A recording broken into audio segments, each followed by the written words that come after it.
Alice's Adventures in Wonderland by Lewis Carroll. Chapter 1. Down the Rabbit Hole.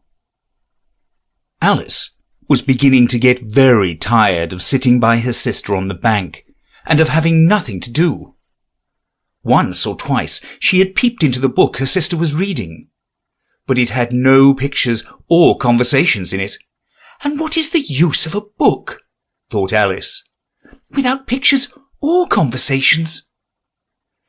So she was considering in her own mind, as well as she could, for the hot day made her feel very sleepy and stupid, whether the pleasure of making a daisy chain would be worth the trouble of getting up and picking the daisies, when suddenly a white rabbit with pink eyes ran close by her. There was nothing so very remarkable in that, nor did Alice think it so very much out of the way to hear the rabbit say to itself, oh dear, I shall be late." When she thought it over afterwards, it occurred to her that she ought to have wondered at this, but at the time it all seemed quite natural. But when the rabbit actually took a watch out of its waistcoat pocket and looked at it and then hurried on, Alice started to her feet, for it flashed across her mind that she had never before seen a rabbit with either a waistcoat pocket or a watch to take out of it. And burning with curiosity, she ran across the field after it, and fortunately was just in time to see it pop down a large rabbit hole under the hedge. In another moment down went Alice after it, never once considering how in the world she was going to get out again. The rabbit hole went straight on like a tunnel for some time, and then dipped suddenly down, so suddenly that Alice had not a moment to think about stopping herself before she found herself falling down a very deep well. Either the well was very deep, or she fell very slowly, for she had plenty of time as she went down to look about her and to wonder what was going to happen next. First she tried to look down and make out what she was coming to, but it was too dark to see anything. Then she looked at the sides of the well, and noticed that they were filled with cupboards and bookshelves. Here and there she saw maps and pictures hung upon pegs. She took down a jar from one of the shelves as she passed. It was labelled Orange Marmalade, but to her great disappointment it was empty. She did not like to drop the jar for fear of killing somebody underneath, so managed to put it into one of the cupboards as she fell past it. "Well," thought Alice to herself, "after such a fall as this, I shall think nothing of tumbling downstairs. How brave they'll all think me at home! Why, I wouldn't say anything about it even if I fell off the top of the house," which was very likely true. Down, down, down. Would the fall never come to an end? "I wonder how many miles I've fallen by this time," she said aloud. "I must be getting somewhere near the centre of the earth. Let me see, that would be 4,000 miles down, I think."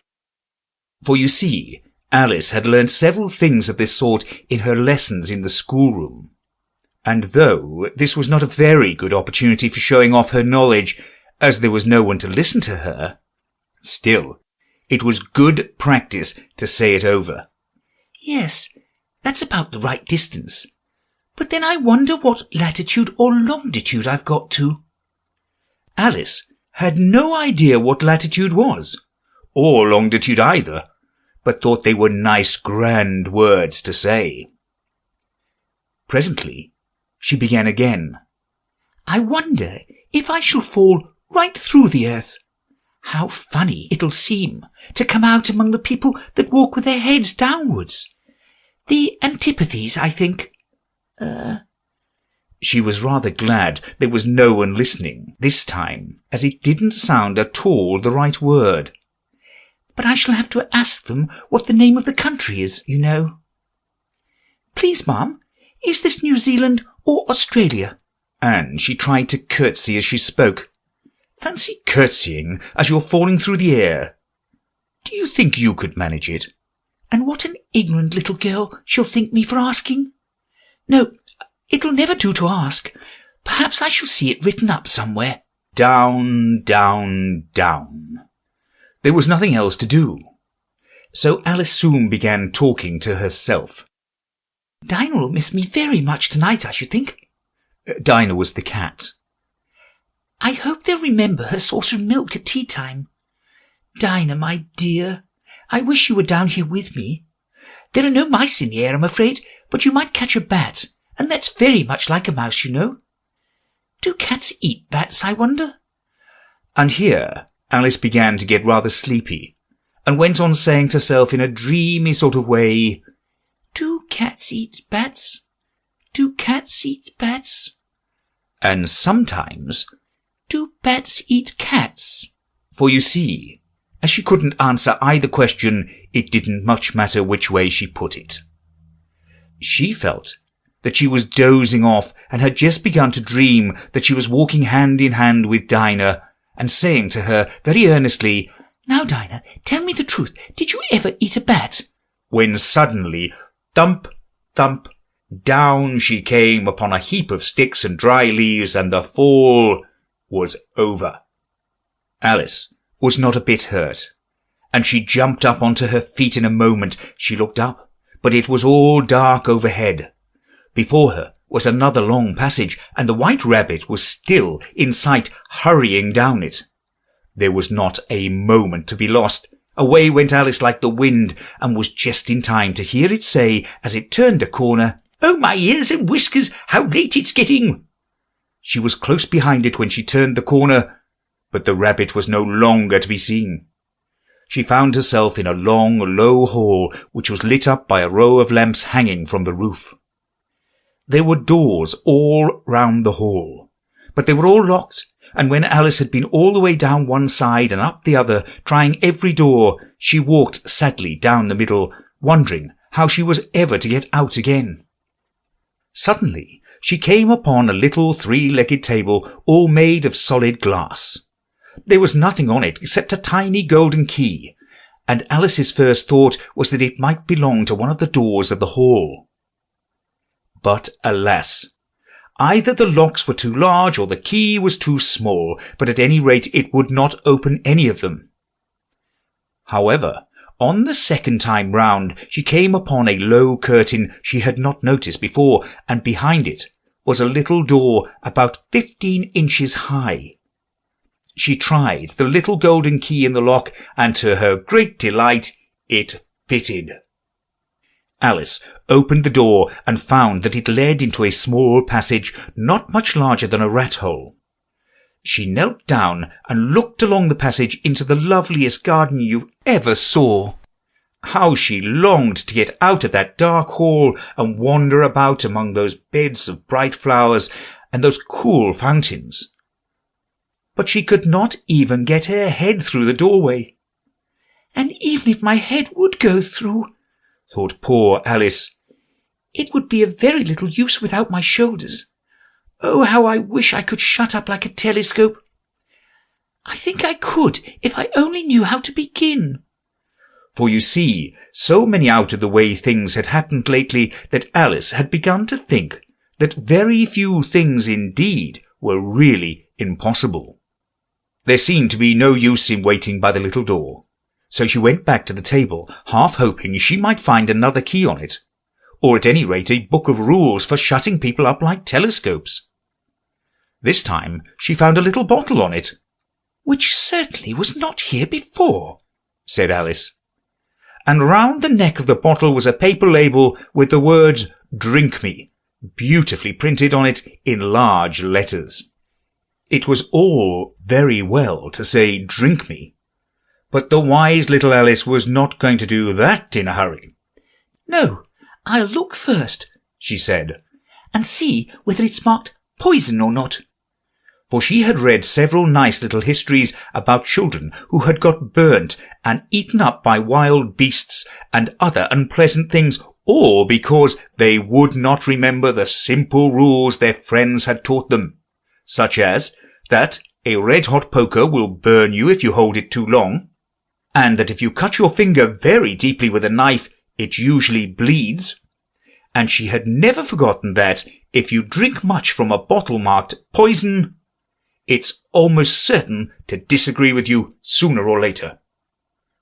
However, this bottle was not marked poison, so Alice ventured to taste it, and finding it very nice, it had in fact a sort of mixed flavour of cherry tart, custard, pineapple, roast turkey, toffee, and hot buttered toast. She very soon finished it off. "What a curious feeling," said Alice. "I must be shutting up like a telescope." And so it was indeed. She was now only 10 inches high, and her face brightened up at the thought that she was now the right size for getting through the little door into that lovely garden. First, however, she waited for a few minutes to see if she was going to shrink any further. She felt a little nervous about this, "For it might end, you know," said Alice to herself, "in my going out altogether, like a candle. I wonder what I should be like then." And she tried to fancy what the flame of a candle is like after the candle is blown out, for she could not remember ever having seen such a thing. After a while, finding that nothing more happened, she decided on going into the garden at once. But alas for poor Alice! When she got to the door, she found she had forgotten the little golden key, and when she went back to the table for it, she found she could not possibly reach it. She could see it quite plainly through the glass, and she tried her best to climb up one of the legs of the table, but it was too slippery. And when she had tired herself out with trying, the poor little thing sat down and cried. "Come, there's no use in crying like that," said Alice to herself rather sharply. "I advise you to leave off this minute." She generally gave herself very good advice, though she very seldom followed it. And sometimes she scolded herself so severely as to bring tears into her eyes. And once she remembered trying to box her own ears for having cheated herself in a game of croquet she was playing against herself, for this curious child was very fond of pretending to be two people. "But it's no use now," thought poor Alice, "to pretend to be two people. Why, there's hardly enough of me left to make one respectable person." Soon her eye fell on a little glass box that was lying under the table. She opened it, and found in it a very small cake, on which the words "Eat me" were beautifully marked in currants. "Well, I'll eat it," said Alice, "and if it makes me grow larger, I can reach the key. And if it makes me grow smaller, I can creep under the door. So either way, I'll get into the garden, and I don't care which happens." She ate a little bit, and said anxiously to herself, "Which way? Which way?" holding her hand on the top of her head to feel which way it was growing. And she was quite surprised to find that she remained the same size. To be sure, this generally happens when one eats cake. But Alice had got so much into the way of expecting nothing but out of the way things to happen, that it seemed quite dull and stupid for life to go on in the common way. So she set to work, and very soon finished off the cake. End of Chapter 1. Chapter 2 of Alice's Adventures in Wonderland by Lewis Carroll. The Pool of Tears. "Curiouser and curiouser," cried Alice. She was so much surprised that for the moment she quite forgot how to speak good English. "Now I'm opening out like the largest telescope that ever was. Goodbye, feet." For when she looked down at her feet, they seemed to be almost out of sight. They were getting so far off. "Oh, my poor little feet. I wonder who'll put on your shoes and stockings for you now, dears. I'm sure I shan't be able. I shall be a great deal too far off to trouble myself about you. You must manage the best way you can.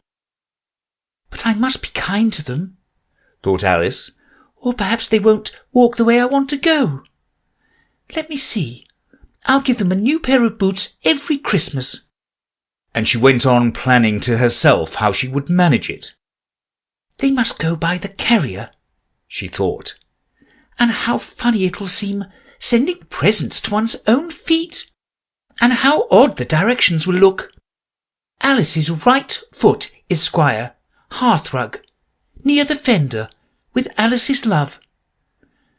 Oh dear, what nonsense I'm talking."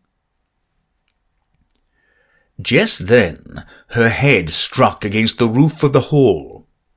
In fact, she was now more than 9 feet high, and she at once took up the little golden key and hurried off to the garden door. Poor Alice! It was as much as she could do, lying down on one side, to look through into the garden with one eye. But to get through was more hopeless than ever. She sat down and began to cry again. "You ought to be ashamed of yourself," said Alice. "A great girl like you." She might well say this. "To go on crying this way. Stop this moment, I tell you." But she went on all the same, shedding gallons of tears, until there was a large pool all round her, about 4 inches deep and reaching half down the hall.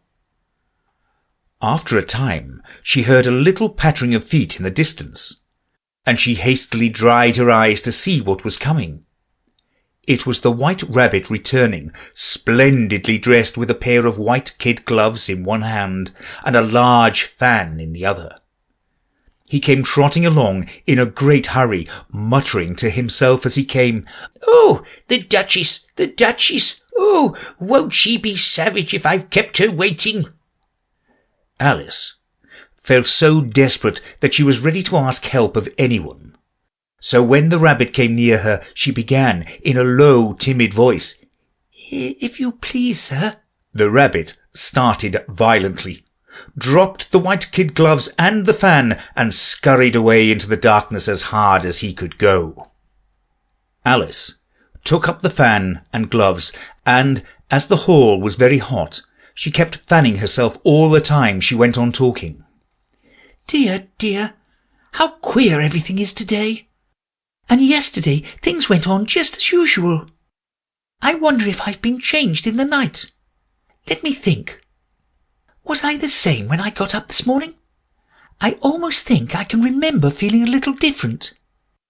But if I'm not the same, the next question is, who in the world am I? Ah, that's the great puzzle." And she began thinking over all the children she knew that were of the same age as herself, to see if she could have been changed for any of them. "I'm sure I'm not Ada," she said, "for her hair goes in such long ringlets, and mine doesn't go in ringlets at all. And I'm sure I can't be Mabel, for I know all sorts of things, and she knows such a very little. Besides, she's she, and I'm I, and oh dear, how puzzling it all is. I'll try if I know all the things I used to know. Let me see. 4 times 5 is 12, and 4 times 6 is 13, and 4 times 7 is... Oh dear, I shall never get to 20 at that rate. However, the multiplication table doesn't signify. Let's try geography. London is the capital of Paris, and Paris is the capital of Rome, and Rome... No, that's all wrong, I'm certain. I must have changed for Mabel. I'll try and say, how doth the little... And she crossed her hands on her lap as if she were saying lessons, and began to repeat it. But her voice sounded hoarse and strange, and the words did not come the same as they used to do. How doth the little crocodile improve his shining tail, and pour the waters of the Nile on every golden scale? How cheerfully he seems to grin, how neatly spread his claws, and welcome little fishes in with gently smiling jaws. I'm sure those are not the right words, said poor Alice, and her eyes filled with tears again as she went on. I must be Mabel after all, and I shall have to go and live in that poky little house, and have next to no toys to play with, and oh, ever so many lessons to learn. No, I've made up my mind about it. If I'm Mabel, I'll stay down here. It'll be no use their putting their heads down and saying, "Come up again, dear." I should only look up and say, "Who am I then? Tell me that first, and then, if I like being that person, I'll come up. If not, I'll stay down here till I'm somebody else." "But oh dear," cried Alice, with a sudden burst of tears, "I do wish they would put their heads down. I'm so very tired of being all alone here." As she said this, she looked down at her hands and was surprised to see that she had put on one of the rabbit's little white kid gloves while she was talking. "How can I have done that?" she thought. "I must be growing small again." She got up and went to the table to measure herself by it, and found that, as nearly as she could guess, she was now about 2 feet high, and was going on shrinking rapidly. She soon found out that the cause of this was the fan she was holding, and she dropped it hastily, just in time to avoid shrinking away altogether. "That was a narrow escape," said Alice, a good deal frightened at the sudden change, but very glad to find herself still in existence. "And now for the garden." And she ran with all speed back to the little door, but, alas, the little door was shut again, and the little golden key was lying on the glass table as before. "Things are worse than ever," thought the poor child, "for I was never so small as this before, never, and I declare it's too bad that it is." As she said these words, her foot slipped, and in another moment, splash, she was up to her chin in salt water. Her first idea was that she had somehow fallen into the sea. "And in that case I can go back by railway," she said to herself. Alice had been to the seaside once in her life, and had come to the general conclusion that wherever you go to on the English coast, you find a number of bathing machines in the sea, some children digging in the sand with wooden spades, then a row of lodging houses, and behind them a railway station. However, she soon made out that she was in the pool of tears which she had wept when she was 9 feet high. "I wish I hadn't cried so much," said Alice, as she swam about trying to find her way out. "I shall be punished for it now, I suppose, by being drowned in my own tears. That will be a queer thing, to be sure. However, everything is queer today." Just then she heard something splashing about in the pool a little way off, and she swam nearer to make out what it was. At first she thought it must be a walrus or a hippopotamus, but then she remembered how small she was now, and she soon made out that it was only a mouse that had slipped in like herself. "Would it be any use now," thought Alice, "to speak to this mouse? Everything is so out of the way down here that I should think very likely it can talk. At any rate, there's no harm in trying." So she began. "Oh, mouse, do you know the way out of this pool? I am very tired of swimming about here. Oh, mouse." Alice thought this must be the right way of speaking to a mouse. She had never done such a thing before, but she remembered having seen in her brother's Latin grammar a mouse, of a mouse, to a mouse, a mouse, o mouse. The mouse looked at her rather inquisitively, and seemed to her to wink with one of its little eyes, but it said nothing. "Perhaps it doesn't understand English," thought Alice. "I dare say it's a French mouse, come over with William the Conqueror." For with all her knowledge of history, Alice had no very clear notion how long ago anything had happened. So she began again, Où est ma chatte? which was the first sentence in her French lesson book. The mouse gave a sudden leap out of the water and seemed to quiver all over with fright. Oh, I beg your pardon, cried Alice hastily, afraid that she had hurt the poor animal's feelings. I quite forgot you didn't like cats. Not like cats, cried the mouse with a shrill, passionate voice. Would you like cats if you were me? Well, perhaps not, said Alice in a soothing tone. Don't be angry about it. And yet, I wish I could show you our cat Dinah. I think you'd take a fancy to cats if you could only see her. She is such a dear, quiet thing. Alice went on, half to herself, as she swam lazily about in the pool. And she sits purring so nicely by the fire, licking her paws and washing her face. And she is such a nice soft thing to nurse. And she's such a capital one for catching mice.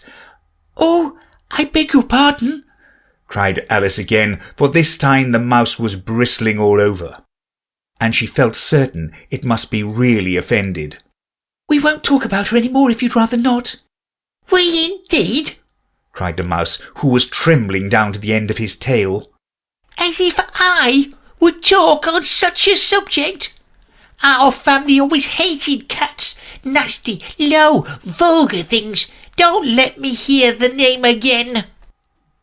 I won't indeed, said Alice, in a great hurry to change the subject of the conversation. Are you fond of dogs?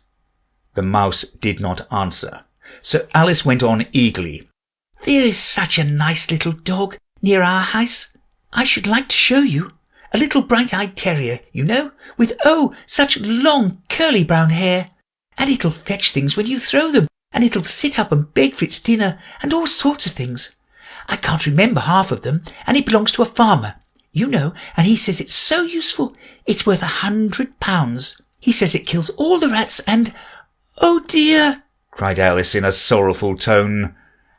I'm afraid I've offended it again. For the mouse was swimming away from her as hard as it could go, and making a commotion in the pool as it went. So she called after it, Mouse dear, do come back, and we won't talk about cats or dogs either, if you don't like them. When the mouse heard this, it turned round and swam slowly back to her. Its face was quite pale, with passion, Alice thought, and it said in a low, trembling voice, Let us go to the shore, and then I'll tell you my history, and you'll understand why it is I hate cats and dogs. It was high time to go, for the pool was getting quite crowded with the birds and animals that had fallen into it. There was a duck and a dodo, a lory and an eaglet, and several other curious creatures. Alice led the way, and the whole party swam to the shore. End of Chapter 2. Chapter 3 of Alice's Adventures in Wonderland by Lewis Carroll. A Caucus race and a long tail. They were indeed a queer-looking party that assembled on the bank. The birds with draggled feathers, the animals with their fur clinging close to them, and all dripping wet, cross, and uncomfortable. The first question, of course, was how to get dry again. They had a consultation about this, and after a few minutes it seemed quite natural to Alice to find herself talking familiarly with them, as if she had known them all her life. Indeed, she had quite a long argument with the lory, who had at last turned sulky and would only say, "I'm older than you and must know better." And this Alice would not allow without knowing how old it was, and, as the lory positively refused to tell its age, there was no more to be said. At last, the mouse, who seemed to be a person of authority among them, called out, "Sit down, all of you, and listen to me. I'll soon make you dry enough." They all sat down at once, in a large ring with the mouse in the middle. Alice kept her eyes anxiously fixed on it, for she felt sure she would catch a bad cold if she did not get dry very soon. "Ahem," said the mouse with an important air.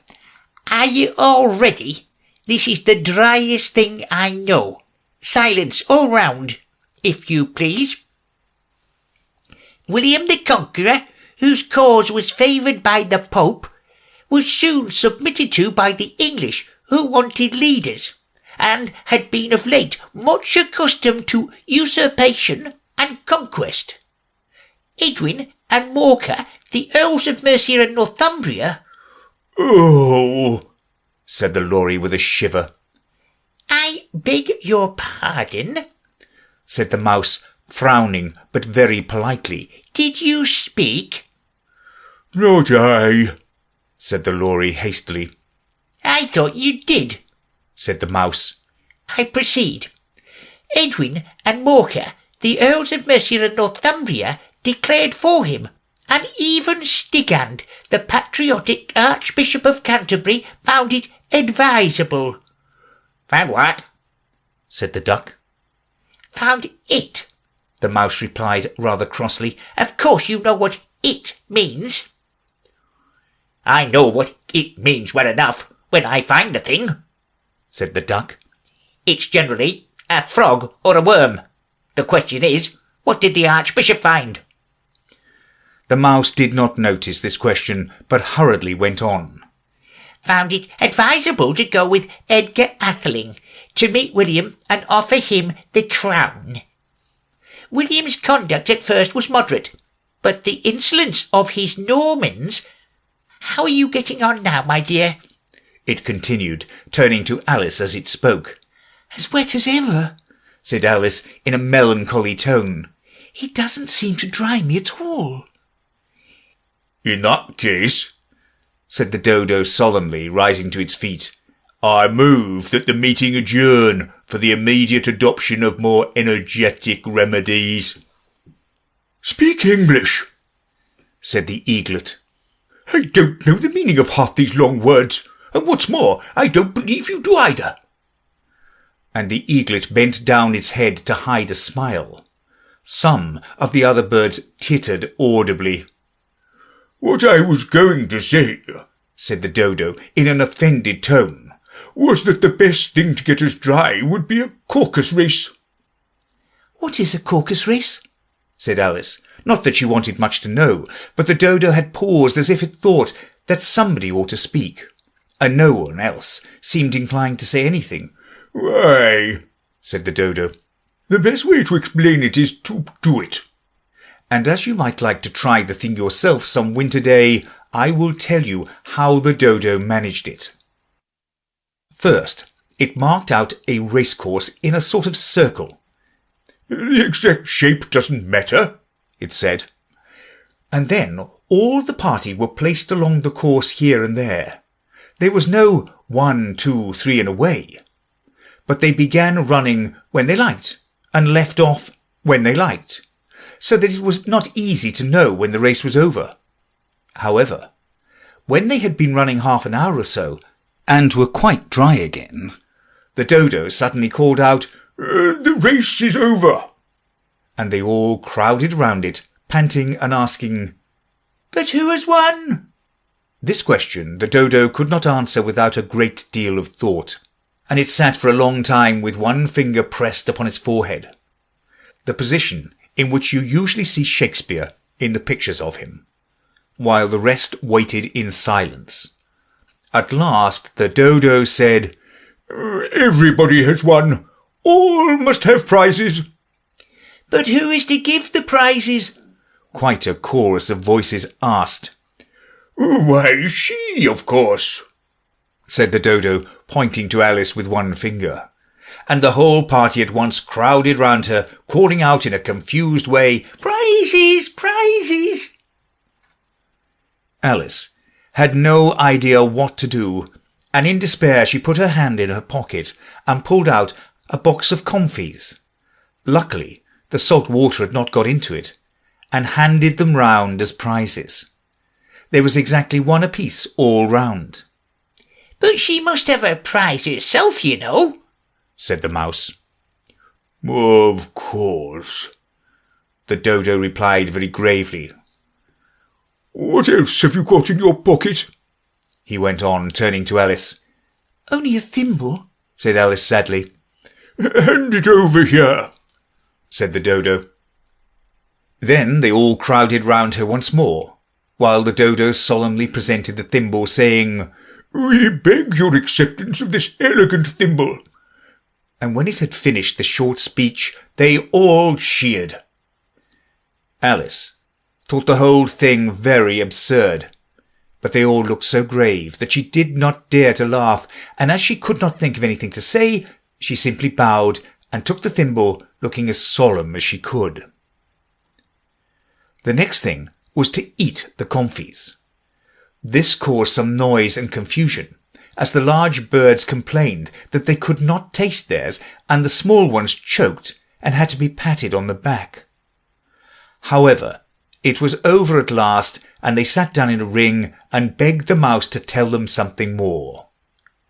You must promise to tell me your history, you know, said Alice, and why it is you hate C and D, she added in a whisper, half afraid that it would be offended again. Mine is a long and sad tale, said the mouse, turning to Alice and sighing. It is a long tale, certainly, said Alice, looking down with wonder at the mouse's tail. But why do you call it sad? And she kept on puzzling about it while the mouse was speaking, so that her idea of the tale was something like this. Fury said to a mouse that he met in the house, Let us both go to law, I will prosecute you. Come, I'll take no denial, we must have a trial, for really this morning I've nothing to do. Said the mouse to the cur, Such a trial, dear sir, with no jury or judge would be wasting our breath. I'll be judge, I'll be jury, said cunning old Fury. I'll try the whole cause and condemn you to death. You are not attending, said the mouse to Alice severely. What are you thinking of? Oh, I beg your pardon, said Alice very humbly. You had got to the fifth bend, I think. I had not, cried the mouse sharply and very angrily. Not, said Alice, always ready to make herself useful, and looking anxiously about. Oh, do let me help you undo it. I should do nothing of the sort, said the mouse, getting up and walking away. You insult me by your talking such nonsense. I didn't mean it, pleaded poor Alice, but you're so easily offended, you know. The mouse only growled in reply. Please come back and finish your story, Alice called after it, and the others all joined in chorus. Yes, please do. But the mouse only shook its head impatiently and walked a little quicker. What a pity it wouldn't stay, sighed the Lory, as soon as it was quite out of sight. And an old crab took the opportunity of saying to her daughter, Ah, my dear, let this be a lesson to you. Never lose your temper. Hold your tongue, Ma, said the young crab, a little snappishly. You're enough to try the patience of an oyster. I wish I had our Dinah here, I know I do, said Alice aloud, addressing nobody in particular. She'd soon fetch it back. And who is Dinah, if I might venture to ask the question? Said the Lory. Alice replied eagerly, for she was always ready to talk about her pet. Dinah's our cat, and she's such a capital one for catching mice you can't think, and oh, I wish you could see her after the birds. Why, she'll eat a little bird as soon as look at it. This speech caused a remarkable sensation among the party. Some of the birds hurried off at once. One old magpie began wrapping itself up very carefully, remarking, I really must be getting home. The night air doesn't suit my throat. And a canary called out in a trembling voice to its children, Come away, my dears, it's high time you were all in bed. On various pretexts, they all moved off, and Alice was soon left alone. I wish I hadn't mentioned Dinah, she said to herself in a melancholy tone. Nobody seems to like her down here, and I'm sure she's the best cat in the world. Oh, my dear Dinah, I wonder if I shall ever see you any more. And here poor Alice began to cry again, for she was very lonely and low-spirited. In a little while, however, she again heard a little pattering of footsteps in the distance, and she looked up eagerly, half hoping that the mouse had changed his mind and was coming back to finish his story. End of chapter. Chapter 4 of Alice's Adventures in Wonderland by Lewis Carroll. The Rabbit Sends in a Little Bill. It was the White Rabbit, trotting slowly back again and looking anxiously about as it went, as if it had lost something, and she heard it muttering to itself, The Duchess, oh my dear paws, oh my fur and whiskers, she'll get me executed as sure as ferrets are ferrets. Where can I have dropped them, I wonder? Alice guessed in a moment that he was looking for the fan and the pair of white kid gloves, and she very good-naturedly began hunting about for them, but they were nowhere to be seen. Everything seemed to have changed since her swim in the pool, and the great hall with the glass table and the little door had vanished completely.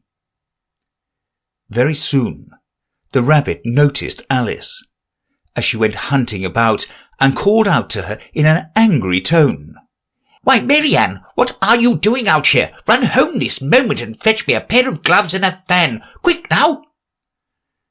And Alice was so much frightened that she ran off at once in the direction it pointed to, without trying to explain the mistake it had made. He took me for his housemaid, she said to herself as she ran. How surprised he'll be when he finds out who I am. But I'd better take him his fan and gloves. That is, if I can find them.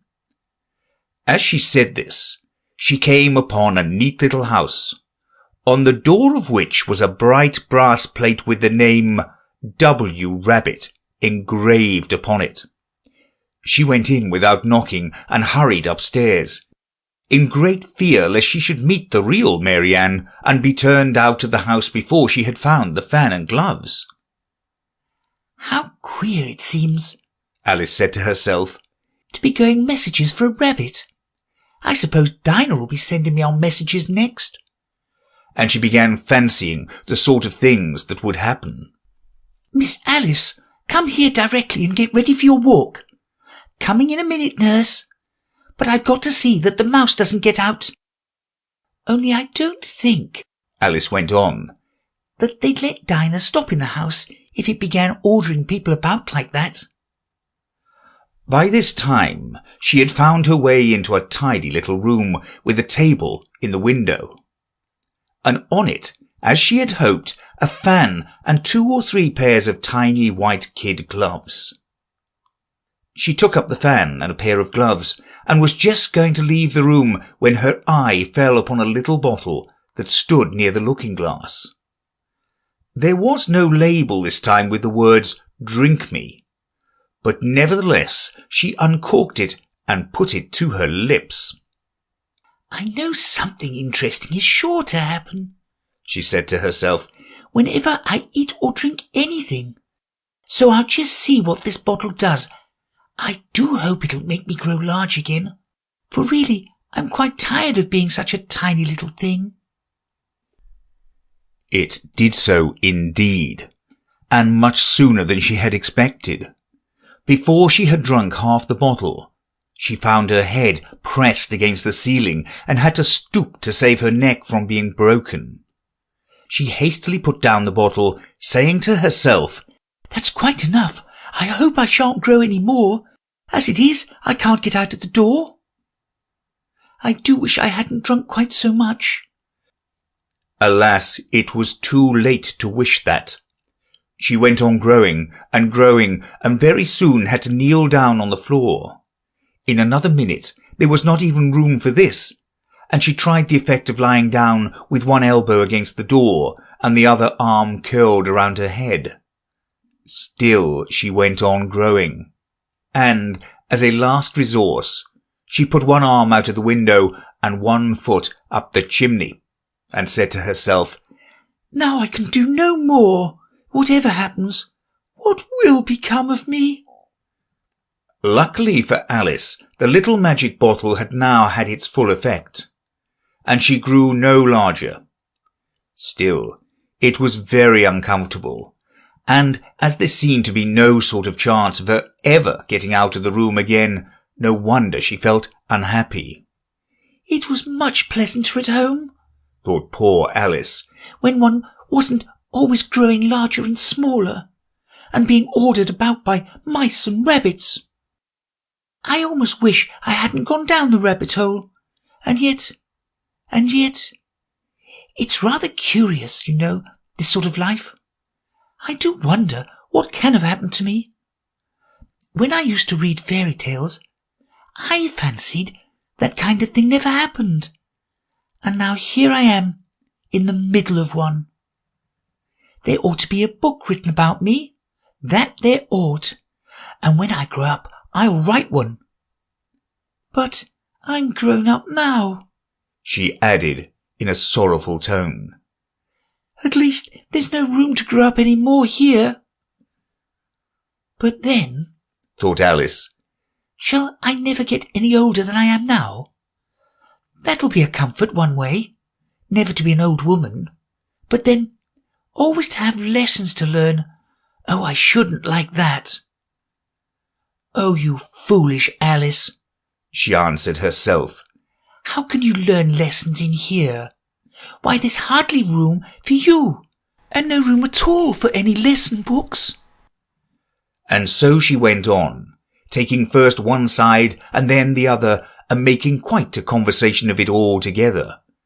But after a few minutes she heard a voice outside, and stopped to listen. "Marianne, Marianne," said the voice, "fetch my gloves this moment." Then came a little pattering of feet on the stairs.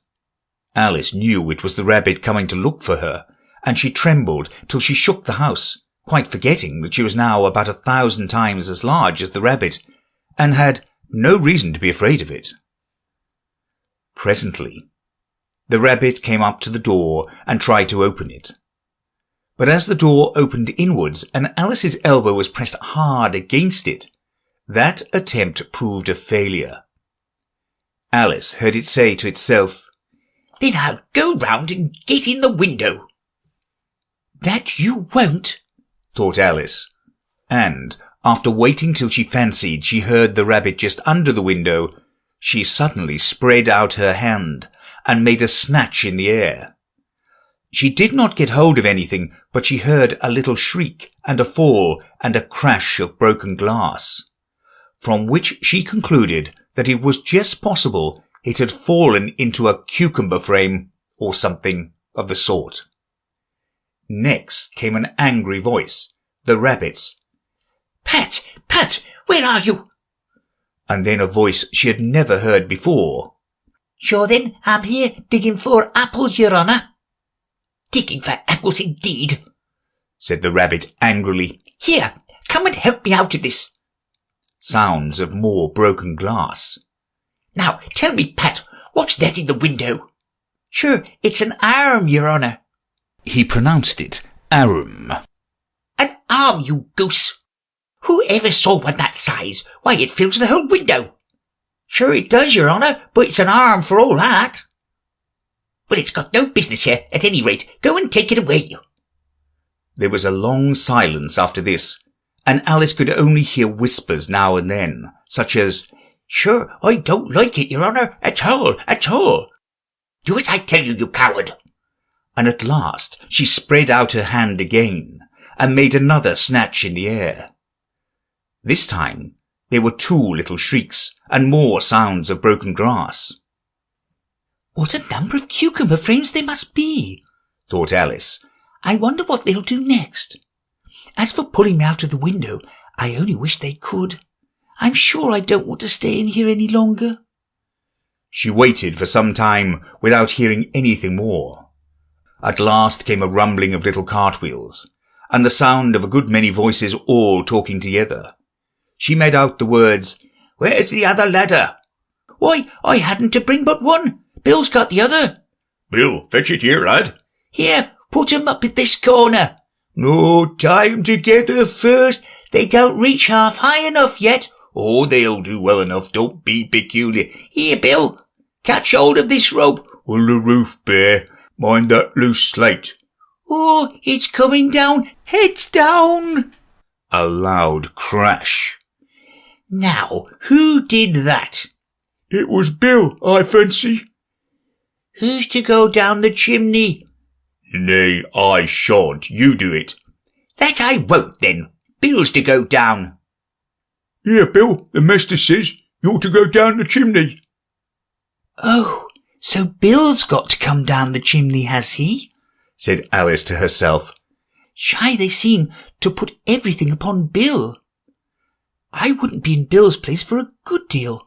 This fireplace is narrow, to be sure, but I think I can kick a little." She drew her foot as far down the chimney as she could, and waited till she heard a little animal. She couldn't guess of what sort it was, scratching and scrambling about in the chimney close above her. Then, saying to herself, "This is Bill," she gave one sharp kick and waited to see what would happen next. The first thing she heard was a general chorus of, "There goes Bill!" Then the rabbit's voice alone. "Catch him, you by the hedge!" Then silence. And then another confusion of voices. "Hold up his head!" "Brandy now, "Don't choke him!" "How was it, old fellow? What happened to you? Tell us all about it." Last came a little feeble, squeaky voice. "That's Bill," thought Alice. "Well, I hardly know. No more, thank ye, I'm better now. But I'm a deal too flustered to tell you. All I know is something comes up me like a jack-in-the-box, and up I goes like a skyrocket." "So you did, old fellow," said the others. "We must burn the house down," said the rabbit's voice, and Alice called out as loudly as she could, "If you do, I'll set Dinah at you." There was a dead silence, and Alice thought to herself, "I wonder what they will do next. If they had any sense, they'd take the roof off." After a minute or two, they began moving about again, and Alice heard the rabbit say, "A barrowful will do to begin with." "A barrowful of what?" thought Alice. But she had not long to doubt, for the next moment a shower of little pebbles came rattling in at the window, and some of them hit her in the face. "I'll put a stop to this," she said to herself, and shouted out, "You'd better not do that again," which produced another dead silence. Alice noticed with some surprise that the pebbles were all turning into little cakes as they lay on the floor, and a bright idea came into her head. "If I eat one of these cakes," she thought, "it's sure to make some change in my size, and as it can't possibly make me larger, it must make me smaller, I suppose." So she swallowed one of the cakes, and was delighted to find that she began shrinking directly. As soon as she was small enough to get through the door, she ran out of the house, and found quite a crowd of little animals and birds waiting outside.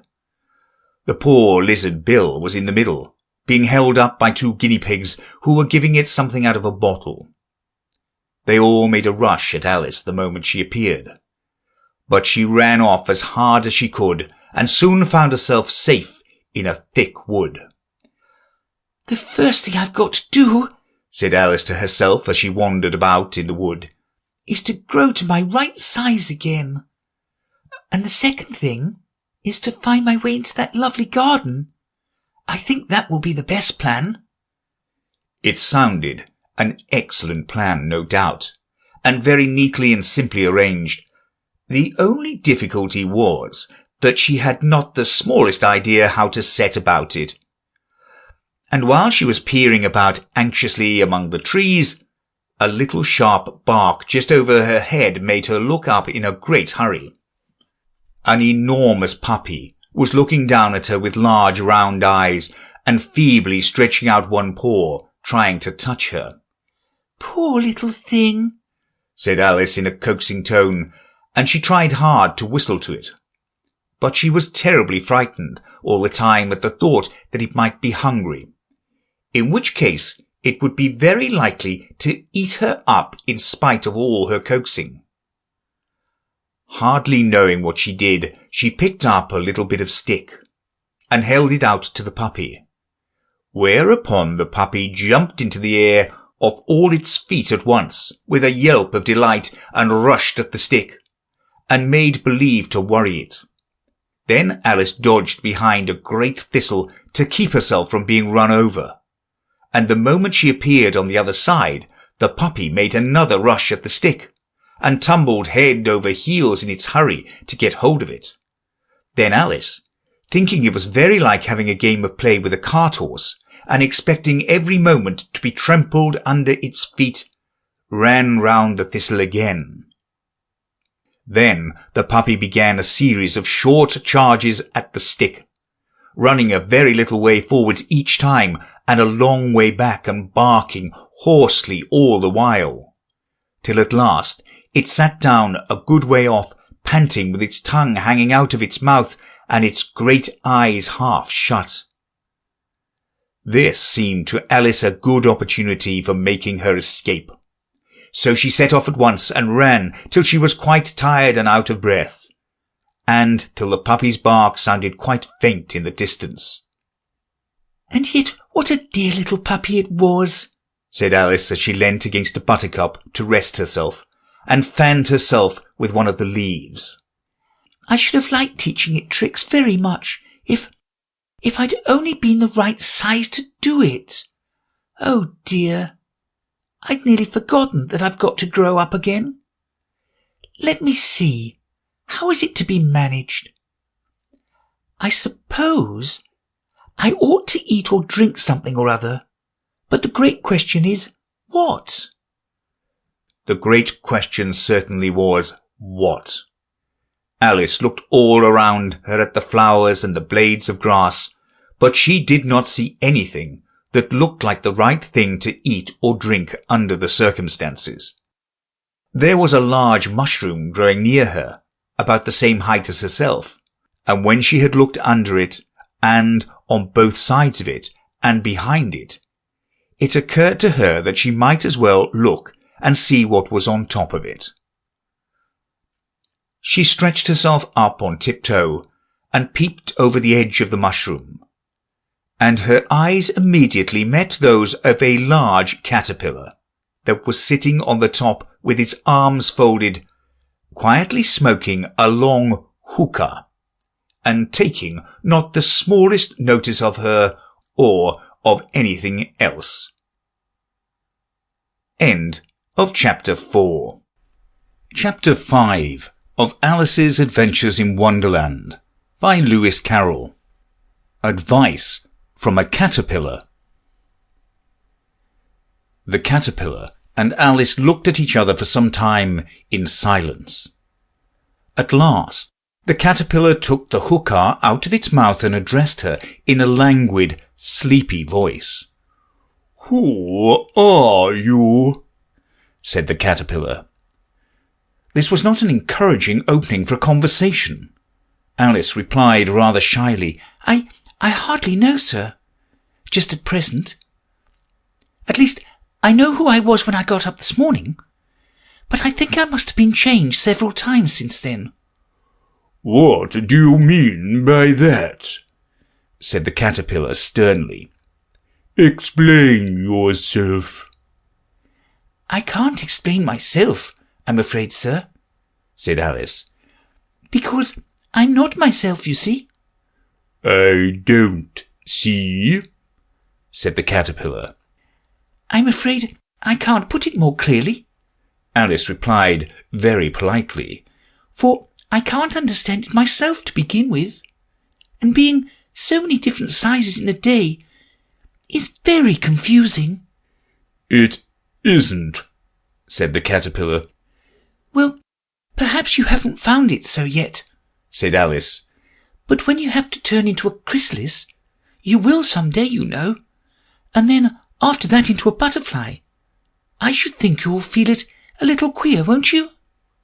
Not a bit, said the caterpillar. "Well, perhaps your feelings may be different," said Alice. "All I know is it would feel very queer to me." You, said the caterpillar contemptuously. Who are you? Which brought them back again to the beginning of the conversation. Alice felt a little irritated at the caterpillar's making such very short remarks, and she drew herself up and said very gravely, "I think you ought to tell me who you are first." Why, said the caterpillar. Here was another puzzling question, and as Alice could not think of any good reason, and as the caterpillar seemed to be in a very unpleasant state of mind, she turned away. Come back, the caterpillar called after her. I've something important to say. This sounded promising, certainly. Alice turned and came back again. Keep your temper, said the caterpillar. "Is that all?" said Alice, swallowing down her anger as well as she could. No, said the caterpillar. Alice thought she might as well wait, as she had nothing else to do, and perhaps after all it might tell her something worth hearing. For some minutes it puffed away without speaking, but at last it unfolded its arms, took the hookah out of its mouth again, and said, So you think you're changed, do you? "I'm afraid I am, sir," said Alice. "I can't remember things as I used, and I don't keep the same size for 10 minutes together." Can't remember what things, said the caterpillar. "Well, I've tried to say, how doth the little busy bee? But it all came different," Alice replied in a very melancholy voice. Repeat, you are old, Father William, said the caterpillar. Alice folded her hands and began. "You are old, Father William," the young man said, "and your hair has become very white, and yet you incessantly stand on your head. Do you think at your age it is right?"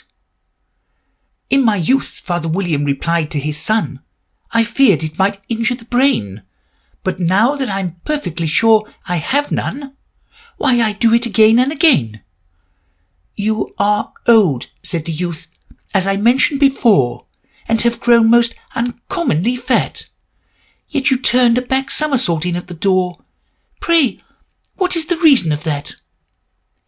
"In my youth," said the sage, as he shook his grey locks, "I kept all my limbs very supple. By the use of this ointment, 1 shilling the box. Allow me to sell you a couple."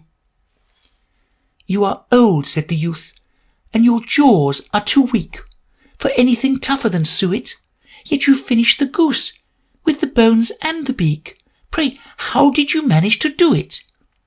"In my youth," said his father, "I took to the law and argued each case with my wife, and the muscular strength which it gave to my jaw has lasted the rest of my life."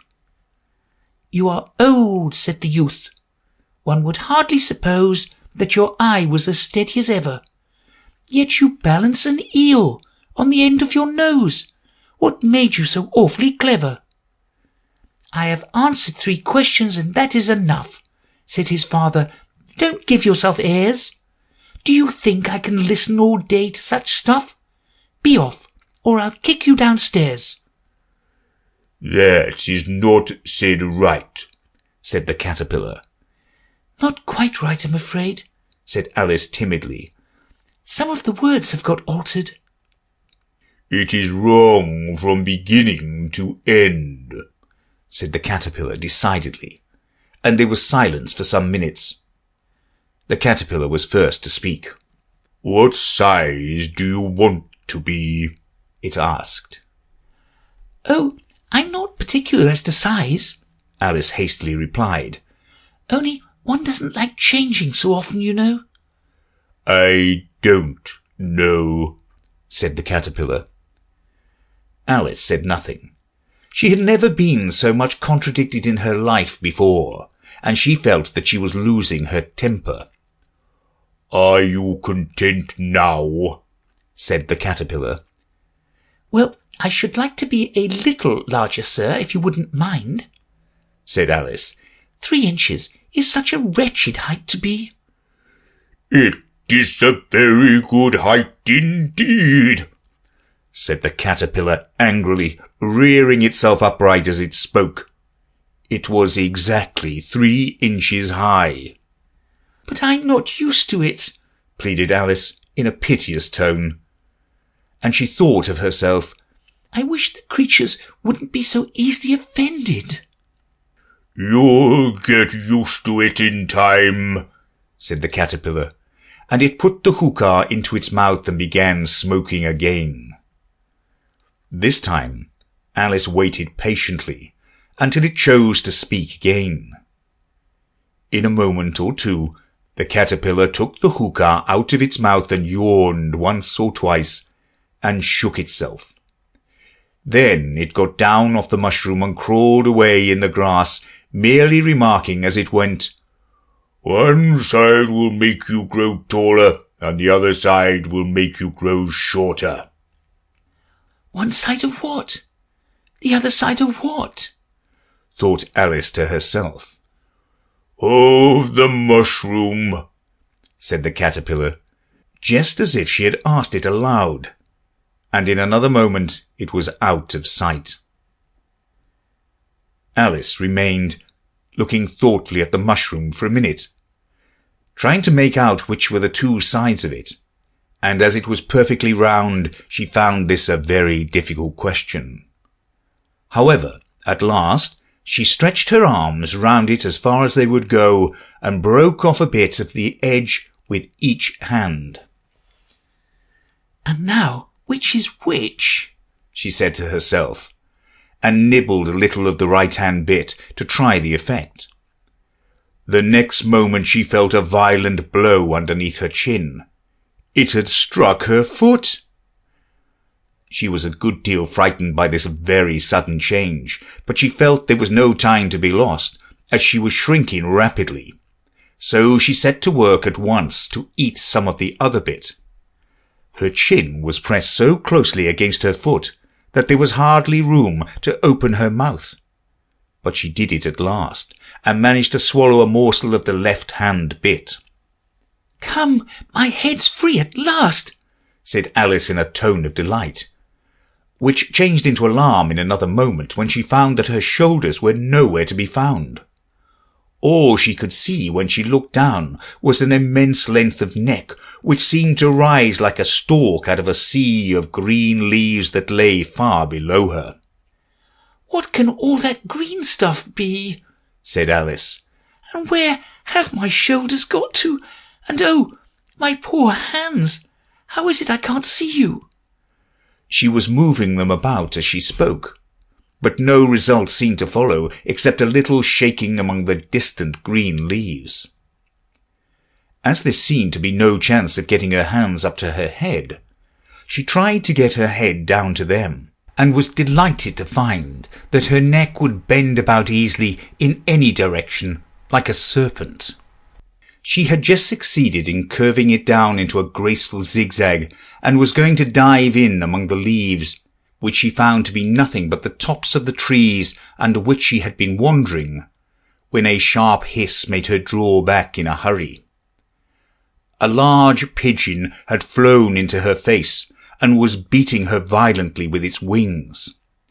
Serpent! screamed the pigeon. I'm not a serpent, said Alice indignantly. Let me alone. Serpent, I say again, repeated the pigeon, but in a more subdued tone, and added with a kind of sob, I've tried every way and nothing seems to suit them.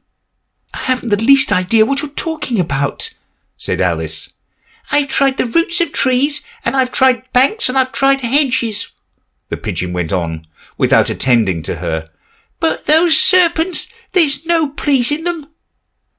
Alice was more and more puzzled, but she thought there was no use in saying anything more till the pigeon had finished.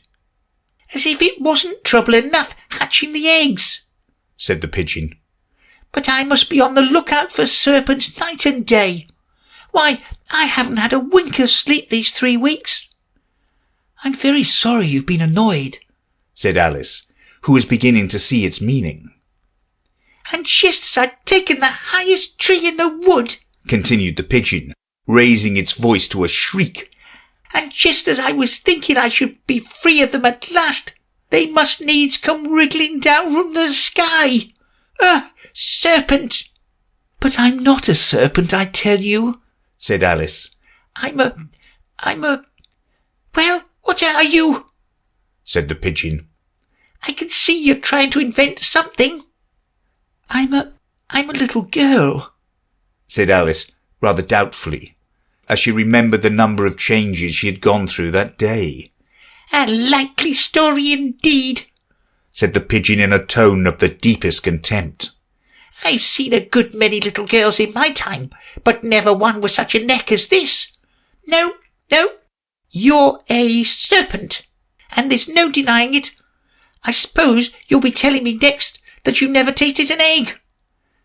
I have tasted eggs, certainly, said Alice, who was a very truthful child. But little girls eat eggs quite as much as serpents do, you know. I don't believe it, said the pigeon. But if they do, why then, they're a kind of serpent, that's all I can say. This was such a new idea to Alice that she was quite silent for a minute or two, which gave the pigeon the opportunity of adding, You're looking for eggs. I know that well enough. And what does it matter to me whether you're a little girl or a serpent? It matters a good deal to me, said Alice hastily. But I'm not looking for eggs, as it happens. And if I was, I wouldn't want yours. I don't like them raw. Well, be off then, said the pigeon in a sulky tone, as it settled down again into its nest. Alice crouched down among the trees as well as she could, for her neck kept getting entangled among the branches, and every now and then she had to stop and untwist it. After a while she remembered that she still held the pieces of mushroom in her hands, and she set to work very carefully, nibbling first at one and then at the other, and growing sometimes taller and sometimes shorter, until she had succeeded in bringing herself down to her usual height. It was so long since she had been anything near the right size that it felt quite strange at first. But she got used to it in a few minutes and began talking to herself as usual. Come, there's half my plan done now. How puzzling all these changes are. I'm never sure what I'm going to be from one minute to another. However, I've got back to my right size. The next thing is to get into that beautiful garden. How is that to be done, I wonder? As she said this, she came suddenly upon an open place, with a little house in it about 4 feet high. Whoever lives there, thought Alice, it'll never do to come upon them this size. Why, I should frighten them out of their wits. So she began nibbling at the right-hand bit again, and did not venture to go near the house till she had brought herself down to 9 inches high. End of Chapter 5. Chapter 6 of Alice's Adventures in Wonderland by Lewis Carroll. Pig and Pepper. For a minute or two she stood looking at the house and wondering what to do next, when suddenly a footman in livery came running out of the wood. She considered him to be a footman because he was in livery. Otherwise, judging by his face only, she would have called him a fish, and rapped loudly at the door with his knuckles. It was opened by another footman in livery, with a round face and large eyes like a frog. And both footmen, Alice noticed, had powdered hair that curled all over their heads. She felt very curious to know what it was all about, and crept a little way out of the wood to listen. The fish footman began by producing from under his arm a great letter, nearly as large as himself, and this he handed over to the other, saying in a solemn tone, "For the Duchess, an invitation from the Queen to play croquet." The frog footman repeated in the same solemn tone, only changing the orders of the words a little. "From the Queen, an invitation for the Duchess to play croquet." Then they both bowed low, and their curls got entangled together. Alice laughed so much at this that she had to run back into the wood for fear of their hearing her, and when she next peeped out, the fish footman was gone, and the other was sitting on the ground near the door, staring stupidly up into the sky. Alice went timidly up to the door and knocked. "There is no sort of use in knocking," said the footman, "and that for 2 reasons. First, because I'm on the same side of the door as you are. Secondly, because they're making such a noise inside, no one could possibly hear you." And certainly there was a most extraordinary noise going on within, a constant howling and sneezing, and every now and then a great crash, as if a dish or kettle had been broken to pieces. "Please then," said Alice, "how am I to get in?" "There might be some sense in your knocking," the footman went on, without attending to her, "if we had the door between us.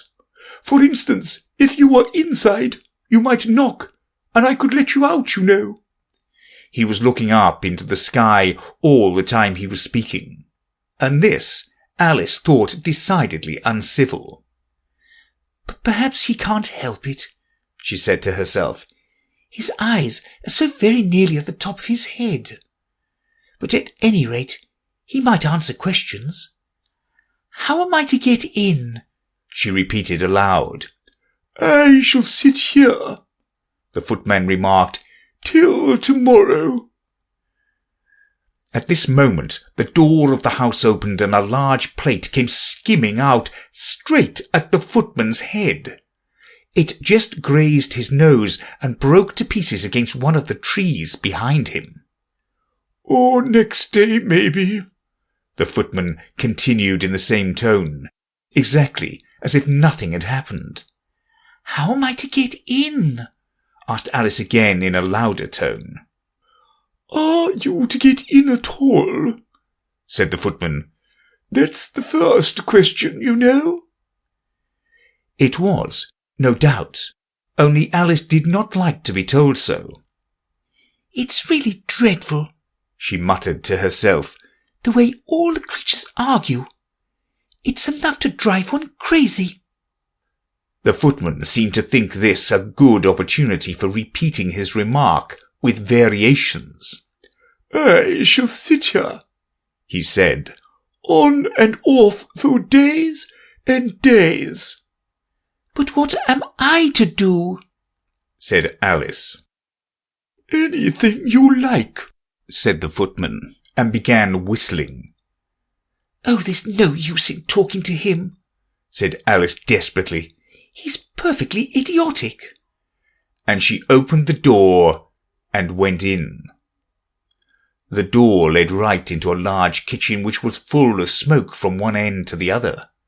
The Duchess was sitting on a 3-legged stool in the middle, nursing a baby. The cook was leaning over the fire, stirring a large cauldron which seemed to be full of soup. "There's certainly too much pepper in that soup," Alice said to herself, as well as she could for sneezing. There was certainly too much of it in the air. Even the Duchess sneezed occasionally, and as for the baby, it was sneezing and howling alternately without a moment's pause. The only things in the kitchen that did not sneeze were the cook and a large cat which was sitting on the hearth and grinning from ear to ear. "Please would you tell me," said Alice a little timidly, for she was not quite sure whether it was good manners for her to speak first, "why your cat grins like that?" "It's a Cheshire cat," said the Duchess, "and that's why. Pig!" She said the last word with such sudden violence that Alice quite jumped. But she saw in another moment that it was addressed to the baby and not to her. So she took courage and went on again. "I didn't know that Cheshire cats always grinned. In fact, I didn't know that cats could grin." "They all can," said the Duchess, "and most of them do." "I don't know of any that do," said Alice very politely, feeling quite pleased to have got into a conversation.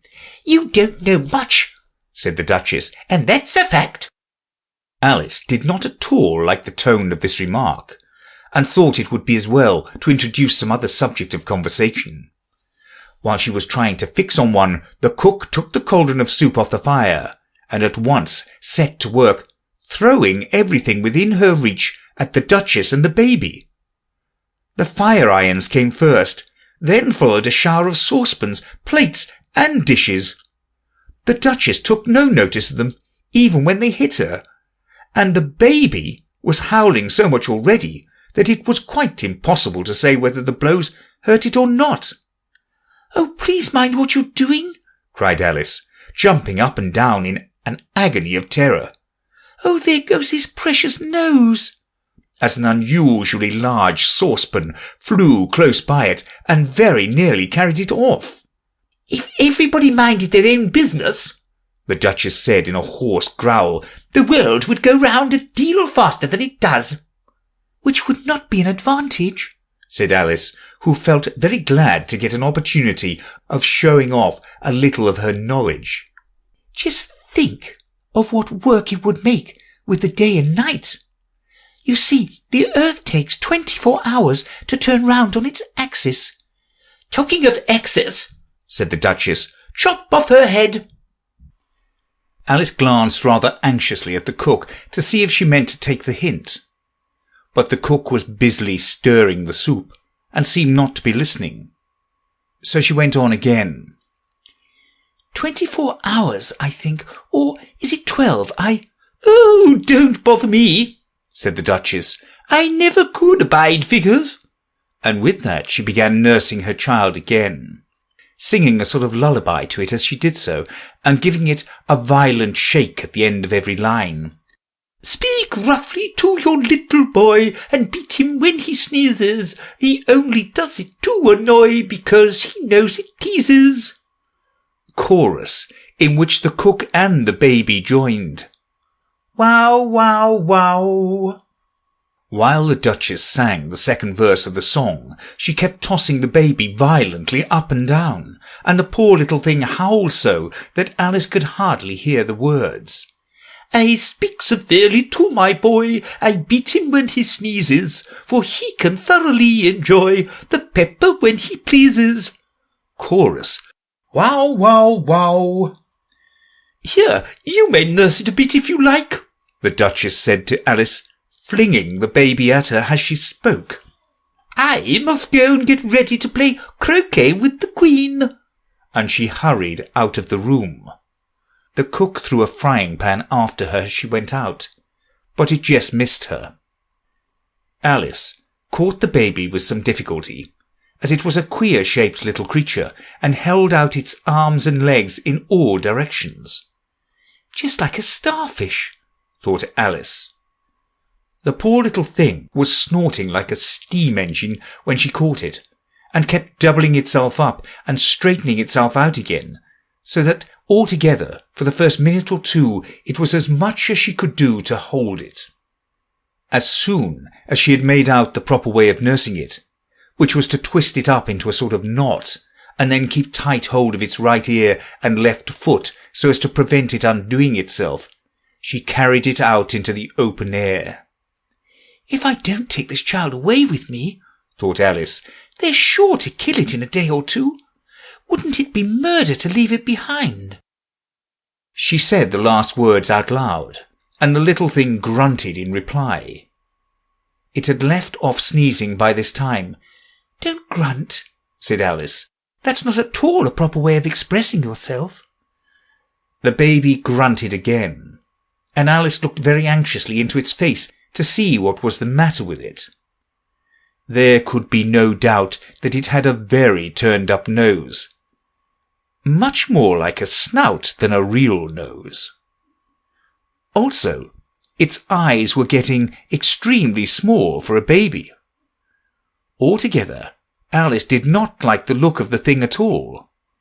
But perhaps it was only sobbing, she thought, and looked into its eyes again to see if there were any tears. No, there were no tears. "If you're going to turn into a pig, my dear," said Alice seriously, "I'll have nothing more to do with you. Mind now." The poor little thing sobbed again, or grunted, it was impossible to say which, and they went on for some while in silence. Alice was just beginning to think to herself, "Now what am I to do with this creature when I get it home?" when it had grunted again so violently that she looked down into its face in some alarm. This time there could be no mistake about it. It was neither more nor less than a pig, and she felt that it would be quite absurd for her to carry it further.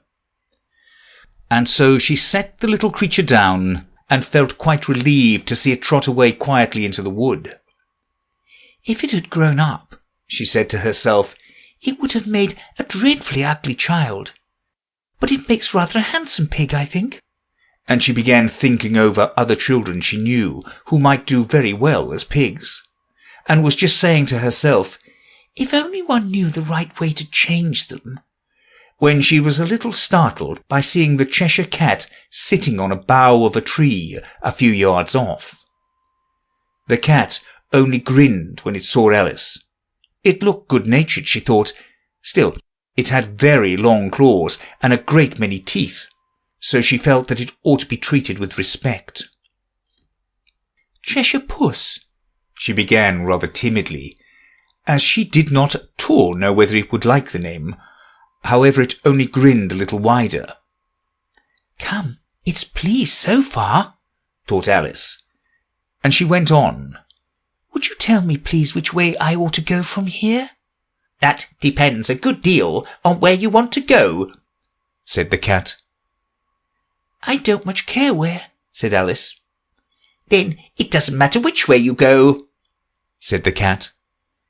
"So long as I get somewhere," Alice added as an explanation. "Oh, you're sure to do that," said the cat, "if only you walk long enough." Alice felt this could not be denied, so she tried another question. "What sort of people live about here?" "In that direction," the cat said, waving its paw around, "lives a hatter, and in that direction," waving the other paw, "lives a March hare. Visit either you like. They're both mad." "But I don't want to go among mad people," Alice remarked. "Oh, you can't help that," said the cat. "We're all mad here. I'm mad, you're mad." "How do you know I'm mad?" said Alice. "You must be," said the cat, "or you wouldn't have come here." Alice didn't think that proved it at all. However, she went on. "And how do you know that you're mad?" "To begin with," said the cat, "a dog's not mad, you grant that." "I suppose so," said Alice. "Well then," the cat went on, "you see, a dog growls when it's angry and wags its tail when it's pleased. Now I growl when I'm pleased and wag my tail when I'm angry. Therefore, I'm mad." "I call it purring, not growling," said Alice. "Call it what you like," said the cat. "Do you play croquet with the Queen today?" "I should like it very much," said Alice, "but I haven't been invited yet." "You'll see me there," said the cat, and vanished. Alice was not much surprised at this. She was getting so used to queer things happening. While she was looking at the place where it had been, it suddenly appeared again. "By the by, what became of the baby?" said the cat. "I'd nearly forgotten to ask." "It turned into a pig," Alice quietly said, just as if it had come back in a natural way. "I thought it would," said the cat, and vanished again. Alice waited a little, half expecting to see it again, but it did not appear, and after a minute or two she walked on in the direction in which the March Hare was said to live. "I've seen hatters before," she said to herself. "The March Hare will be much the most interesting, and perhaps, as this is May, it won't be raving mad. At least, not so mad as it was in March." As she said this, she looked up, and there was the cat again sitting on a branch of a tree. "Did you say pig or fig?" said the cat. "I said pig," replied Alice, "and I wish you wouldn't keep appearing and vanishing so suddenly. You make one quite giddy." "All right," said the cat, and this time it vanished quite slowly, beginning with the end of the tail and ending with the grin, which remained some time after the rest of it had gone. "Well, I've often seen a cat without a grin," thought Alice, "but a grin without a cat is the most curious thing I ever saw in my life." She had not gone much further before she came in sight of the house of the March Hare. She thought it must be the right house, because the chimneys were shaped like ears and the roof was thatched with fur. It was so large a house that she did not like to go near till she had nibbled some more of the left-hand bit of mushroom, and raised herself to about 2 feet high. Even then she walked up towards it rather timidly, saying to herself, "Suppose it should be raving mad after all. I almost wish I'd gone to see the Hatter instead." End of Chapter 6.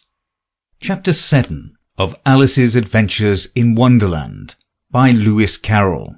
A Mad Tea Party. There was a table set out under a tree in front of the house, and the March Hare and the Hatter were having tea at it. A dormouse was sitting between them, fast asleep, and the other two were using it as a cushion, resting their elbows on it and talking over its head. "Very uncomfortable for the dormouse," thought Alice. "Only, as it's asleep, I suppose it doesn't mind." The table was a large one, but the three were all crowded together at one corner of it. "No room, no room," they cried out when they saw Alice coming. "There's plenty of room," said Alice indignantly, and she sat down in a large armchair at the end of the table. "Have some wine," the March Hare said in an encouraging tone. Alice looked all round the table, but there was nothing on it but tea. "I don't see any wine," she remarked. "There isn't any," said the March Hare. "Then it wasn't very civil of you to offer it," said Alice angrily. "It wasn't very civil of you to sit down without being invited," said the March Hare. "I didn't know it was your table," said Alice. "It's laid for a great many more than 3. "Your hair wants cutting," said the Hatter. He had been looking at Alice for some time with great curiosity, and this was his first speech. "You should learn not to make personal remarks," Alice said with some severity. "It's very rude." The Hatter opened his eyes very wide on hearing this, but all he said was, "Why is a raven like a writing desk?" "Come, we shall have some fun now," thought Alice. "I'm glad they've begun asking riddles. I believe I can guess that," she added aloud. "Do you mean you think you can find out the answer to it?" said the March Hare. "Exactly so," said Alice. "Then you should say what you mean," the March Hare went on. "I do," Alice hastily replied. At least, I mean what I say. That's the same thing, you know." "Not the same thing a bit," said the Hatter. "You might just as well say that I see what I eat is the same as I eat what I see." "You might as well say," added the March Hare, "that I like what I get. It's the same thing as I get what I like." "Might just as well say," added the Dormouse, who seemed to be talking in his sleep, "that I breathe when I sleep is the same as I sleep when I breathe." "It is the same with you," said the Hatter, and here the conversation dropped and the party sat silent for a minute, while Alice thought over all she could remember about ravens and writing desks, which wasn't much. The Hatter was the first to break the silence. "What day of the month is it?" he said, turning to Alice. He had taken his watch out of his pocket and was looking at it uneasily, shaking it every now and then and holding it to his ear.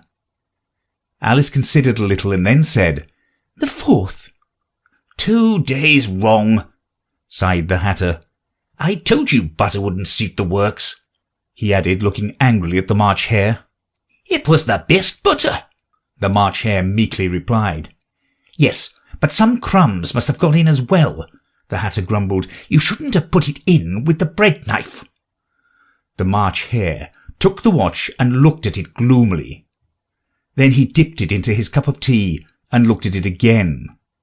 But he could think of nothing better to say than his first remark. "It was the best butter, you know." Alice had been looking over his shoulder with some curiosity. "What a funny watch," she remarked. It tells the day of the month and doesn't tell what o'clock it is. Why should it? Muttered the Hatter. Does your watch tell you what year it is? Of course not, Alice replied very readily. But that's because it stays the same year for such a long time together. Which is just the case with mine, said the Hatter. Alice felt dreadfully puzzled. The Hatter's remark seemed to have no sort of meaning in it, and yet it was certainly English. I don't quite understand you, she said, as politely as she could. The Dormouse is asleep again, said the Hatter, and he poured a little hot tea upon its nose. The Dormouse shook its head impatiently and said, without opening its eyes, Of course, just what I was going to remark myself. Have you guessed the riddle yet? The Hatter said, turning to Alice. No, I give it up, Alice replied. What's the answer? I haven't the slightest idea, said the Hatter. Nor I, said the March Hare. Alice sighed wearily. I thought you might do something better with the time, she said, than waste it in asking riddles that have no answers. If you knew time as well as I do, said the Hatter, you wouldn't talk about wasting it. It's him. I don't know what you mean, said Alice. Of course you don't, the Hatter said, tossing his head contemptuously. I dare say you never even spoke to time. Perhaps not, Alice cautiously replied. But I know I have to beat time when I learn music. Ah, that accounts for it, said the Hatter. He won't stand beating. Now, if you only kept on good terms with him, he'd do almost anything you liked with the clock. For instance, suppose it were 9 o'clock in the morning, just time to begin lessons. You'd only have to whisper a hint to time, and round goes the clock in a twinkling. 1:30, time for dinner. Only I wish it was, the March Hare said to himself in a whisper. That would be grand, certainly, said Alice thoughtfully. But then I shouldn't be hungry for it, you know. Not at first, perhaps, said the Hatter, but you could keep it to 1:30 as long as you liked. Is that the way you manage? Alice asked. The Hatter shook his head mournfully. Not I, he replied. We quarrelled last March, just before he went mad, you know, pointing with his teaspoon at the March Hare. It was at the great concert given by the Queen of Hearts, and I had to sing, Twinkle, twinkle, little bat, how I wonder what you're at. You know the song, perhaps? I've heard something like it, said Alice. It goes on, you know, the Hatter continued, in this way. Up above the world you fly, like a tea-tray in the sky. Twinkle, twinkle. Here the Dormouse shook itself and began singing in its sleep. Twinkle, twinkle, twinkle, twinkle. And went on so long that they had to pinch it to make it stop. Well, I'd hardly finished the first verse, said the Hatter, when the Queen jumped up and bawled out, He's murdering the time. Off with his head. "How dreadfully savage!" exclaimed Alice. "And ever since that," the Hatter went on in a mournful tone, "he won't do a thing I ask. It's always 6 o'clock now." A bright idea came into Alice's head. "Is that the reason so many tea things are put out here?" she asked. "Yes, that's it," said the Hatter with a sigh. "It's always tea time, and we've no time to wash the things between whiles." "Then you keep moving round, I suppose," said Alice. "Exactly so," said the Hatter, "as the things get used up." "But what happens when you come to the beginning again?" Alice ventured to ask. "Suppose we change the subject," the March Hare interrupted, yawning. "I'm getting tired of this. I vote the young lady tells us a story." "I'm afraid I don't know one," said Alice, rather alarmed at the proposal. "Then the Dormouse shall," they both cried. "Wake up, Dormouse!" And they pinched it on both sides at once. The Dormouse slowly opened his eyes. "I wasn't asleep," he said in a hoarse, feeble voice. "I heard every word you fellows were saying. Tell us a story," said the March Hare. "Yes, please do," pleaded Alice. "And be quick about it," added the Hatter, "or you'll be asleep again before it's done." "Once upon a time there were 3 little sisters," the Dormouse began in a great hurry, "and their names were Elsie, Lacie, and Tilly, and they lived at the bottom of a well." "What did they live on?" said Alice, who always took a great interest in questions of eating and drinking. "They lived on treacle," said the Dormouse, after thinking a minute or two. "They couldn't have done that, you know," Alice gently remarked. "They'd have been ill." "So they were," said the Dormouse, "very ill." Alice tried to fancy to herself what such an extraordinary way of living would be like, but it puzzled her too much, so she went on. "But why did they live at the bottom of a well?" "Take some more tea," the March Hare said to Alice very earnestly. "I've had nothing yet," Alice replied in an offended tone.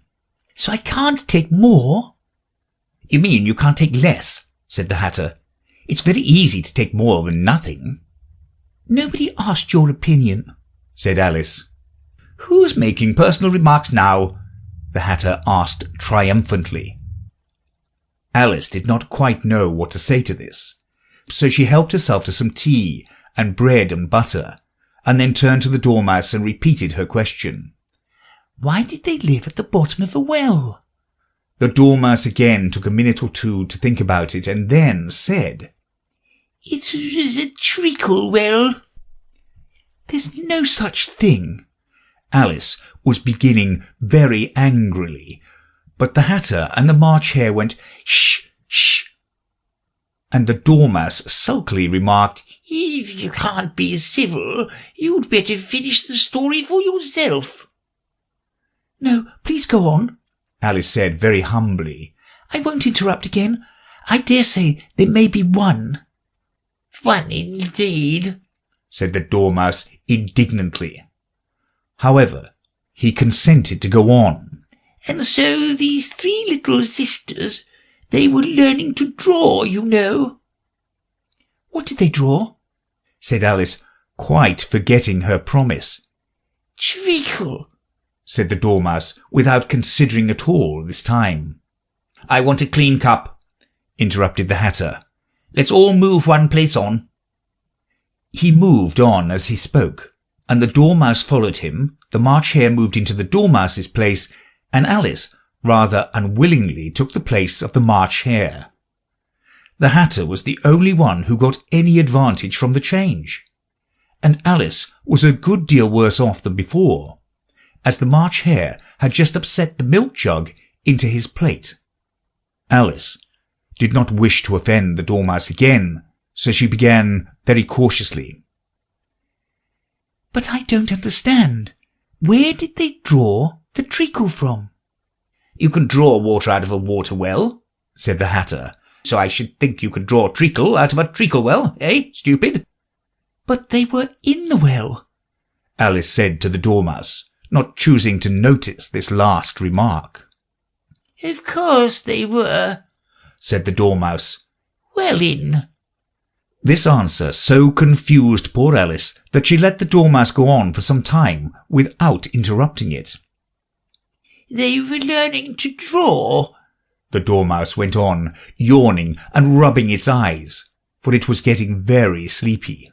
"and they drew all manner of things, everything that begins with an M." "Why with an M?" said Alice. "Why not?" said the March Hare. Alice was silent. The Dormouse had closed its eyes by this time and was going off into a doze. But on being pinched by the Hatter, it woke up again with a little shriek and went on. "That begins with an M, such as mouse-traps, and the moon, and memory, and muchness. You know you say things are much of a muchness. Did you ever see such a thing as a drawing of a muchness?" "Really, now you ask me," said Alice, very much confused. "I don't think—" "Then you shouldn't talk," said the Hatter. This piece of rudeness was more than Alice could bear. She got up in great disgust and walked off. The Dormouse fell asleep instantly, and neither of the others took the least notice of her going, though she looked back once or twice, half hoping they would call after her. The last time she saw them, they were trying to put the Dormouse into the teapot. "At any rate, I'll never go there again," said Alice as she picked her way through the wood. "It's the stupidest tea party I ever was at in all my life." Just as she said this, she noticed that one of the trees had a door leading right into it. "That's very curious," she thought, "but everything's curious today. I think I may as well go in at once." And in she went. Once more she found herself in the long hall and close to the little glass table. "Now I'll manage better this time," she said to herself, and began by taking the little golden key and unlocking the door that led into the garden. Then she went to work nibbling at the mushroom. She had kept a piece of it in her pocket, till she was about a foot high. Then she walked down the little passage, and then she found herself at last in the beautiful garden, among the bright flower beds and the cool fountains. End of Chapter 7. Chapter 8 of Alice's Adventures in Wonderland by Lewis Carroll. The Queen's Croquet Ground. A large rose tree stood near the entrance of the garden. The roses growing on it were white, but there were 3 gardeners at it busily painting them red. Alice thought this a very curious thing, and she went nearer to watch them. And just as she came up to them, she heard one of them say, "Look out now, Five, don't go splashing paint over me like that." "I couldn't help it," said Five in a sulky tone. "7 jogged my elbow." On which 7 looked up and said, "That's right, 5, always lay the blame on others." "You'd better not talk," said 5. "I heard the Queen say only yesterday you deserve to be beheaded." "What for?" said the one who had spoken first. "That's none of your business too," said 7. "Yes, it is his business," said 5. "and I'll tell him. It was for bringing the cook tulip roots instead of onions." 7 flung down his brush and had just begun, "Well, of all the unjust things," when his eye chanced to fall upon Alice as she stood watching him, and he checked himself suddenly. The others looked round also, and all of them bowed low. "Would you tell me," said Alice, a little timidly, "why you are painting those roses?" 5 and 7 said nothing but looked at 2. 2 began in a low voice. "Why, the fact is, you see, miss, this here ought to have been a red rose bush, and we put a white one in by mistake. And if the Queen was to find it out, we should all have our heads cut off, you know. So you see, miss, we're doing our best afore she comes to—" At this moment 5, who had been anxiously looking across the garden, called out, "The Queen! The Queen!" and the 3 gardeners instantly threw themselves flat upon their faces. There was a sound of many footsteps, and Alice looked round eagerly to see the Queen. First came 10 soldiers carrying clubs. These were all shaped like the 3 gardeners, oblong and flat, with their hands and feet at the corners. Next, the 10 courtiers. These were ornamented all over with diamonds and walked 2 and 2, as the soldiers did. After this came the royal children. There were 10 of them, and the little dears came jumping merrily along hand in hand, in couples. They were all ornamented with hearts. Next came the guests, mostly kings and queens, and among them Alice recognized the white rabbit. It was talking in a hurried, nervous manner, smiling at everything that was said, and went by without noticing her. Then followed the knave of hearts, carrying the king's crown on a crimson velvet cushion. And last of all this grand procession came the king and queen of hearts. Alice was rather doubtful whether she ought not to lie down on her face like the 3 gardeners, but she could not remember ever having heard of such a rule at processions. And besides, what would be the use of a procession, thought she, if people had all to lie down upon their faces, so that they couldn't see it? So she stood still where she was and waited. When the procession came opposite to Alice, they all stopped and looked at her, and the Queen said severely, "Who is this?" She said it to the knave of hearts, who only bowed and smiled in reply. "Idiot!" said the Queen, tossing her head impatiently, and turning to Alice, she went on, "What is your name, child?"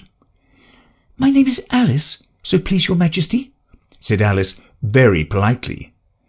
But she added to herself, "Why, they're only a pack of cards after all. I needn't be afraid of them." "And who are these?" said the Queen, pointing to the 3 gardeners who were lying round the rose tree. For you see, as they were lying on their faces, and the patterns on their backs was the same as the rest of the pack, she could not tell whether they were gardeners, or soldiers, or courtiers, or 3 of her own children. "How should I know?" said Alice, surprised at her own courage. "It's no business of mine." The Queen turned crimson with fury, and, after glaring at her for a moment like a wild beast, screamed, "Off with her head! Off!"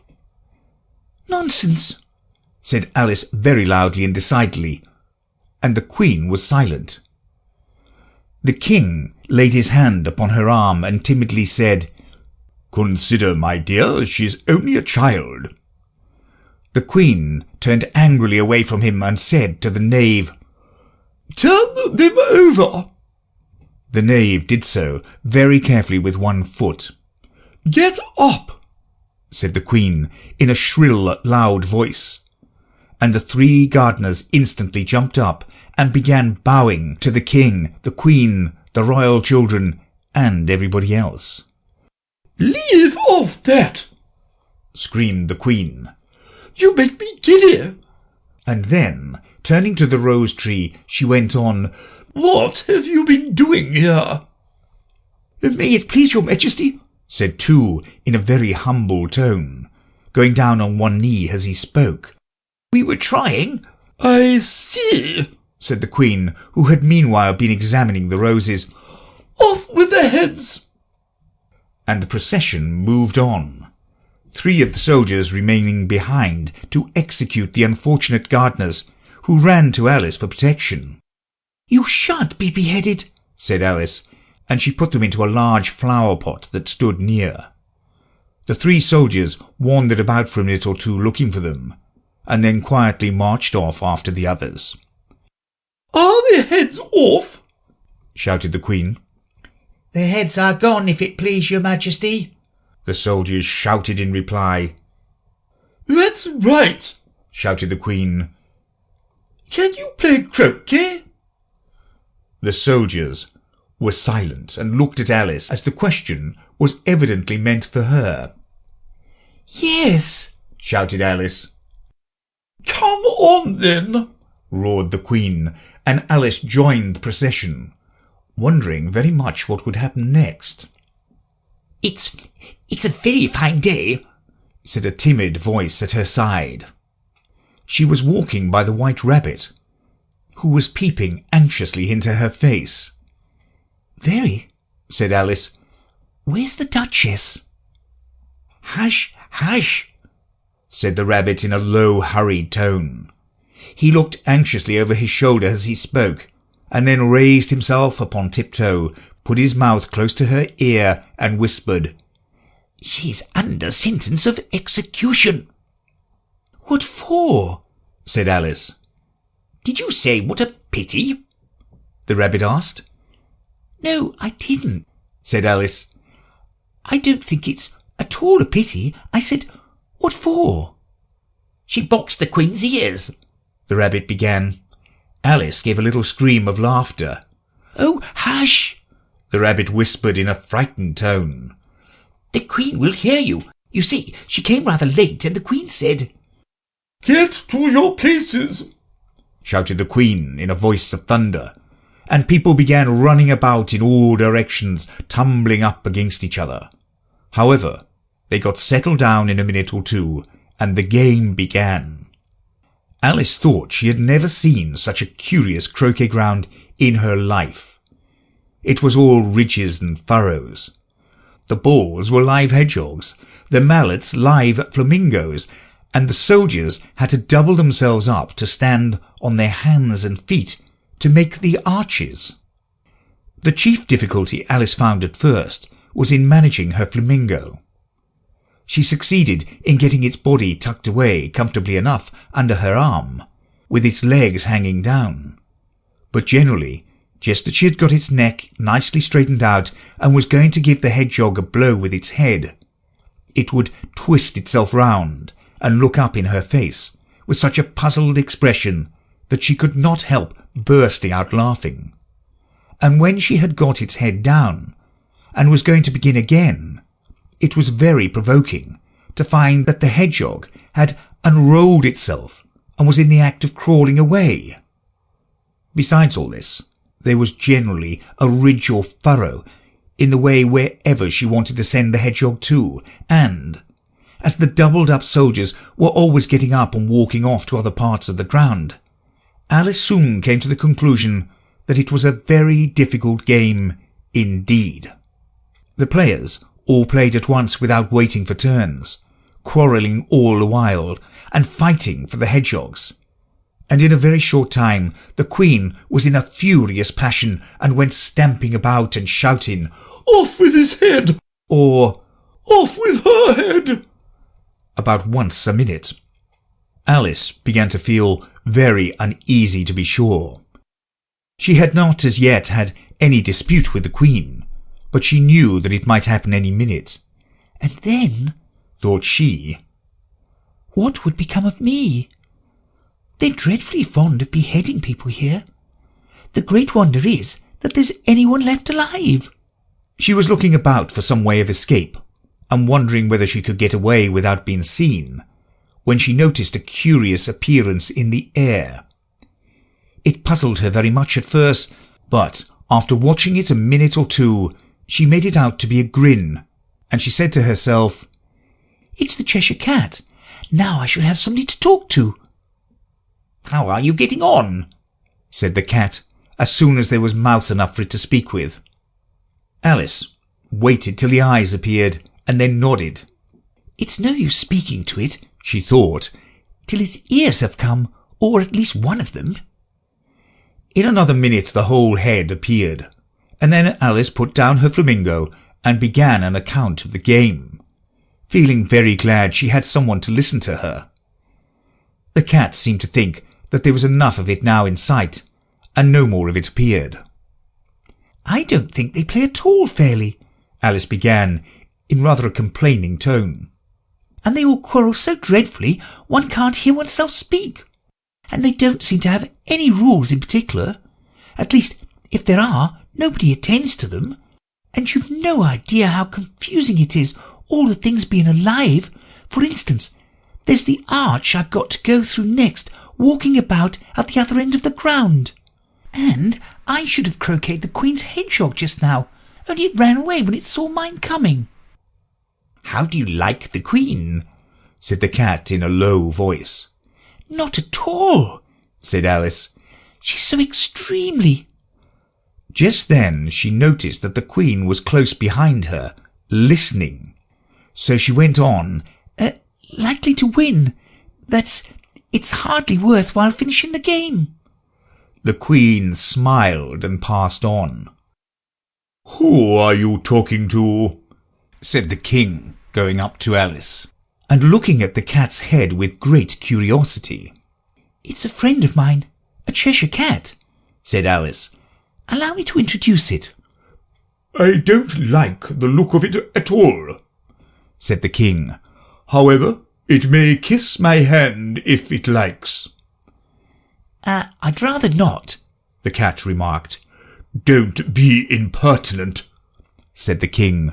"And don't look at me like that." He got behind Alice as he spoke. "A cat may look at a king," said Alice. "I've read that in some book, but I don't remember where." "Well, it must be removed," said the King very decidedly, and he called the Queen, who was passing at the moment. "My dear, I wish you would have this cat removed." The Queen had only one way of settling all difficulties, great or small. "Off with his head," she said, without even looking round. "I'll fetch the executioner myself," said the King eagerly, and he hurried off. Alice thought she might as well go back and see how the game was going on, as she heard the Queen's voice in the distance screaming with passion. She had already heard her sentence 3 of the players to be executed for having missed their turns, and she did not like the look of things at all, as the game was in such confusion that she never knew whether it was her turn or not. So she went in search of her hedgehog. The hedgehog was engaged in a fight with another hedgehog, which seemed to Alice an excellent opportunity for croqueting one of them with the other. The only difficulty was that her flamingo was gone across to the other side of the garden, where Alice could see it trying in a helpless sort of way to fly up into a tree. By the time she had caught the flamingo and brought it back, the fight was over, and both the hedgehogs were out of sight. "But it doesn't much matter," thought Alice, "as all the archers are gone from this side of the ground." So she tucked it away under her arm, that it might not escape again, and went back for a little more conversation with her friend. When she got back to the Cheshire Cat, she was surprised to find quite a large crowd collected round it.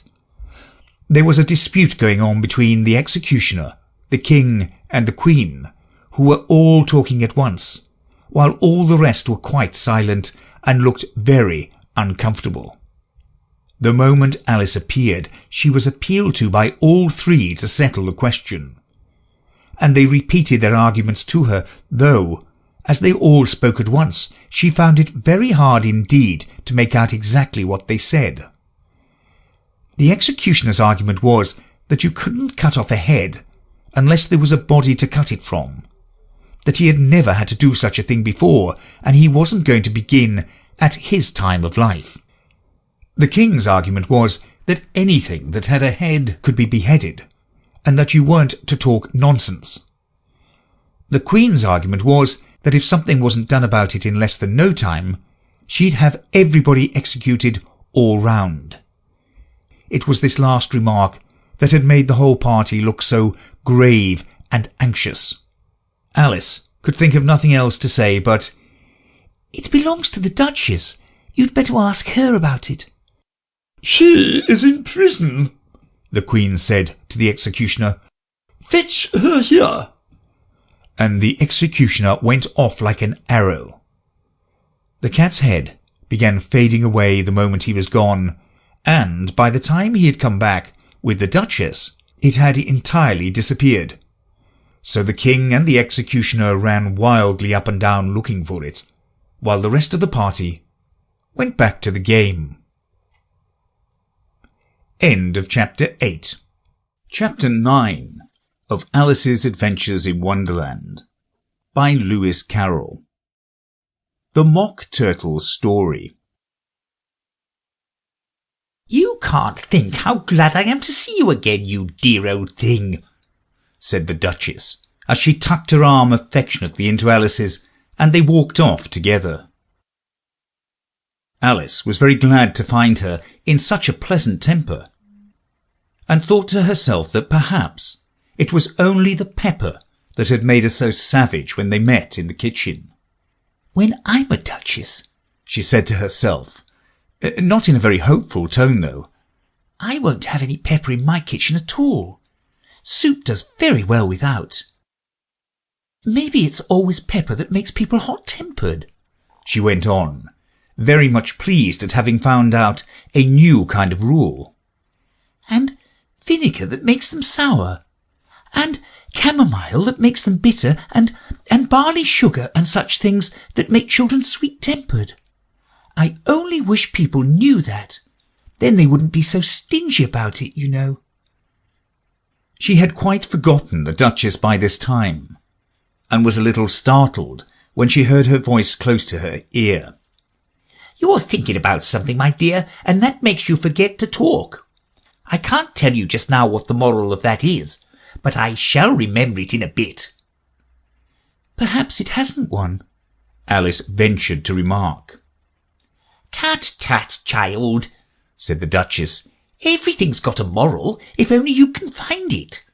And she squeezed herself up closer to Alice's side as she spoke. Alice did not much like keeping so close to her. First, because the Duchess was very ugly, and secondly, because she was exactly the right height to rest her chin upon Alice's shoulder, and it was an uncomfortably sharp chin. However, she did not like to be rude, so she bore it as well as she could. "The game's going on rather better now," she said, by way of keeping up the conversation a little. "'Tis so," said the Duchess. "And the moral of that is, oh, 'tis love that makes the world go round." "Somebody said," Alice whispered, "that it's done by everybody minding their own business." "Ah, well, it means much the same thing," said the Duchess, digging her sharp little chin into Alice's shoulder, as she added, "And the moral of that is, take care of the sense, and the sounds will take care of themselves." "How fond she is of finding morals in things," Alice thought to herself. "I dare say you're wondering why I don't put my arm round your waist," the Duchess said after a pause. "The reason is that I'm doubtful about the temper of your flamingo. Shall I try the experiment?" He might bite," Alice cautiously replied, not feeling at all anxious to have the experiment tried. "Very true," said the Duchess. "Flamingos and mustard both bite, and the moral of that is, birds of a feather flock together." Only mustard isn't a bird," Alice remarked. "Right as usual," said the Duchess. "What a clear way you have of putting things." "It's a mineral, I think," said Alice. "Of course it is," said the Duchess, who seemed ready to agree to everything that Alice said. "There's a large mustard mine near here, and the moral of that is, the more there is of mine, the less there is of yours." "Oh, I know," exclaimed Alice, who had not attended to this last remark. "It's a vegetable. It doesn't look like one, but it is." "I quite agree with you," said the Duchess. And the moral of that is, be what you would seem to be, or, if you'd like it put more simply, never imagine yourself not to be otherwise than what it might appear to others that what you were, or might have been, was not otherwise than what you had been would have appeared to them to be otherwise. I think I should understand that better, Alice said very politely, if I had it written down. But I can't quite follow it as you say it. That's nothing to what I could say if I chose, the Duchess replied in a pleased tone. Pray don't trouble yourself to say it any longer than that, said Alice. Oh, don't talk about trouble, said the Duchess. I make you a present of everything I've said as yet. A cheap sort of present, thought Alice. I'm glad they don't give birthday presents like that. But she did not venture to say it out loud. Thinking again? The Duchess asked, with another dig of her sharp little chin. I've a right to think, said Alice sharply, for she was beginning to feel a little worried. Just about as much right, said the Duchess, as pigs have to fly, and the But here, to Alice's great surprise, the Duchess's voice died away, even in the middle of her favourite word, moral, and the arm that was linked into hers began to tremble. Alice looked up, and there stood the Queen in front of them, with her arms folded, frowning like a thunderstorm. A fine day, your Majesty, the Duchess began in a low, weak voice. Now, I give you fair warning, shouted the Queen, stamping on the ground as she spoke. Either you or your head must be off, and that in about half no time. Take your choice. The Duchess took her choice and was gone in a moment. Let's go on with the game, the Queen said to Alice, and Alice was too much frightened to say a word, but slowly followed her back to the croquet ground. The other guests had taken advantage of the Queen's absence, and were resting in the shade. However, the moment they saw her, they hurried back to the game. The Queen merely remarked that a moment's delay would cost them their lives. All the time they were playing, the Queen never left off quarrelling with the other players, and shouting, "Off with his head!"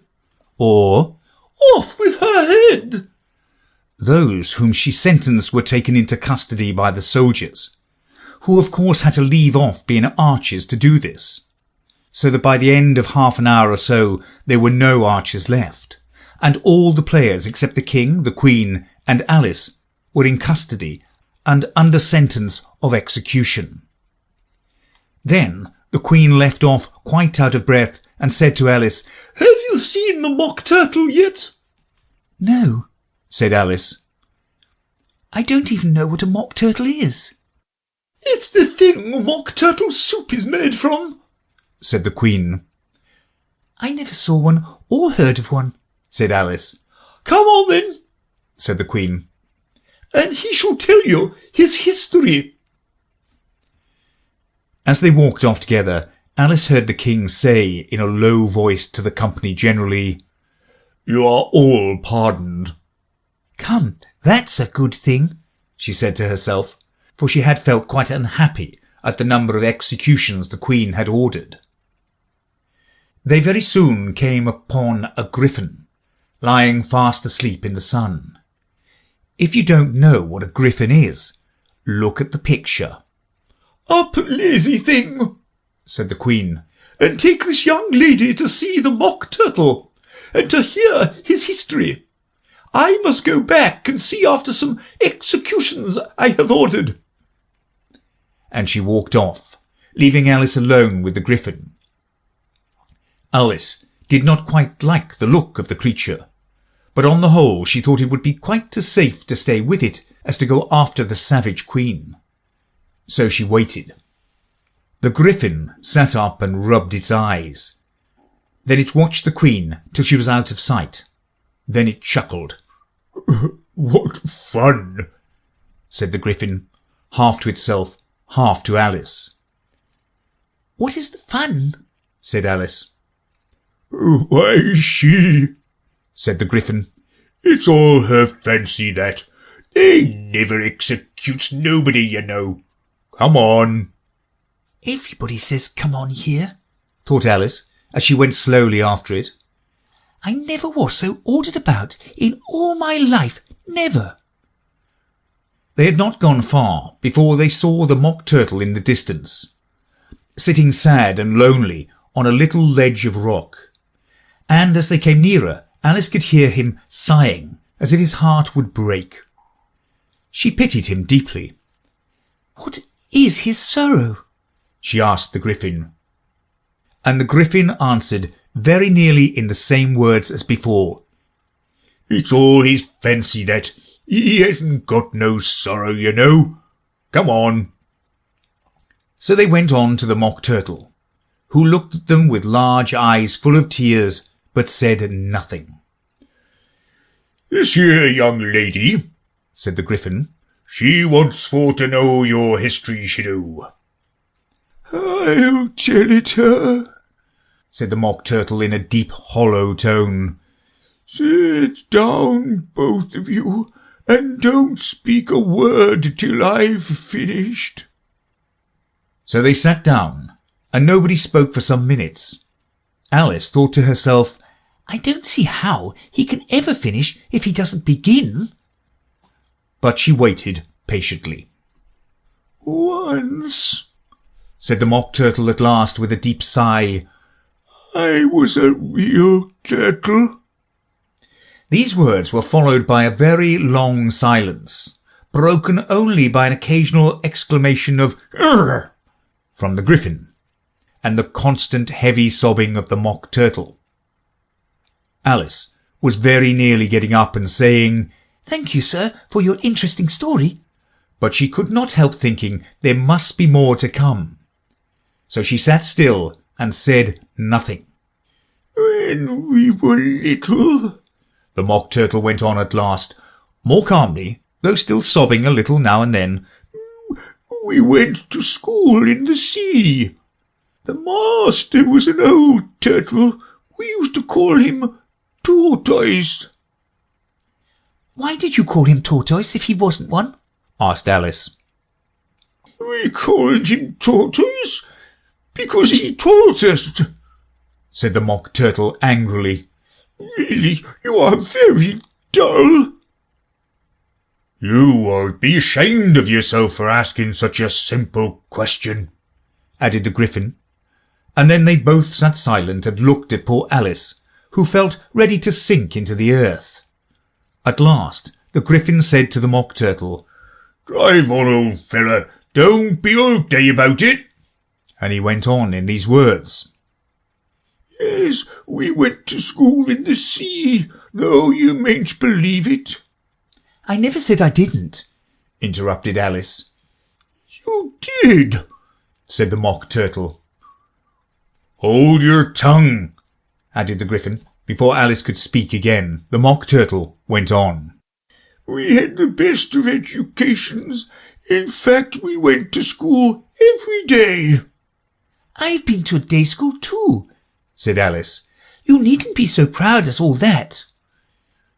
"With extras?" asked the Mock Turtle a little anxiously. Yes, said Alice. We learnt French and music. "And washing?" said the Mock Turtle. Certainly not, said Alice indignantly. "Oh, then yours wasn't a really good school," said the Mock Turtle in a tone of great relief. "Now at ours they had at the end of the bill French, music, and washing extra." You couldn't have wanted it much, said Alice, living at the bottom of the sea. "I couldn't afford to learn it," said the Mock Turtle with a sigh. "I only took the regular course." What was that? inquired Alice. "Reeling and writhing, of course, to begin with," the Mock Turtle replied. "And then the different branches of arithmetic, ambition, distraction, uglification, and derision." I never heard of uglification, Alice ventured to say. "What is it?" The Griffin lifted up both its paws in surprise. What? Never heard of uglifying? It exclaimed. You know what to beautify is, I suppose? "Yes," said Alice doubtfully. "it means to make anything prettier." Well then, The Griffin went on, if you don't know what to uglify is, you are a simpleton. Alice did not feel encouraged to ask any more questions about it, so she turned to the Mock Turtle and said, "What else had you to learn?" There was mystery, the Mock Turtle replied, counting off the subjects on his flappers. mystery, ancient and modern, with seography, then drawing. The drawing master was an old Conqueror that used to come once a week. He taught us drawing, stretching, and fainting in coils. "What was that like?" said Alice. Well, I can't show it you myself, The Mock Turtle said. I'm too stiff, and the Griffin never learnt it. Hadn't time, said the Griffin. I went to the classics master, though. He was an old crab, he was. I never went to him, the Mock Turtle said with a sigh. He taught laughing and grief, they used to say. So he did, said the Griffin, sighing in his turn. And both creatures hid their faces in their paws. "And how many hours a day did you do lessons?" said Alice, in a hurry to change the subject. 10 hours the first day, said the Mock Turtle. 9 the next, and so on. "What a curious plan!" exclaimed Alice. That's the reason they're called lessons, the Griffin remarked. Because they lessen from day to day. This was quite a new idea to Alice, and she thought it over a little before she made her next remark. "Then the 11th day must have been a holiday." Of course it was, said the Mock Turtle. "And how did you manage on the 12th? Alice went on eagerly. That's enough about lessons, the Griffin interrupted in a very decided tone. Tell her something about the games now. End of Chapter 9. Chapter 10 of Alice's Adventures in Wonderland by Lewis Carroll. The Lobster Quadrille. The Mock Turtle sighed deeply and drew the back of one flapper across his eyes. He looked at Alice and tried to speak, but for a minute or two sobs choked his voice. Same as if he had a bone in his throat, said the Griffin, and it set to work shaking him and punching him in the back. At last the Mock Turtle recovered his voice, and with tears running down his cheeks, he went on again. You may not have lived much under the sea. "I haven't," said Alice. And perhaps you were never even introduced to a lobster. Alice began to say, "I once tasted," but checked herself hastily, and said, "No, never." So you can have no idea what a delightful thing a lobster quadrille is? "No, indeed," said Alice. "What sort of dance is it?"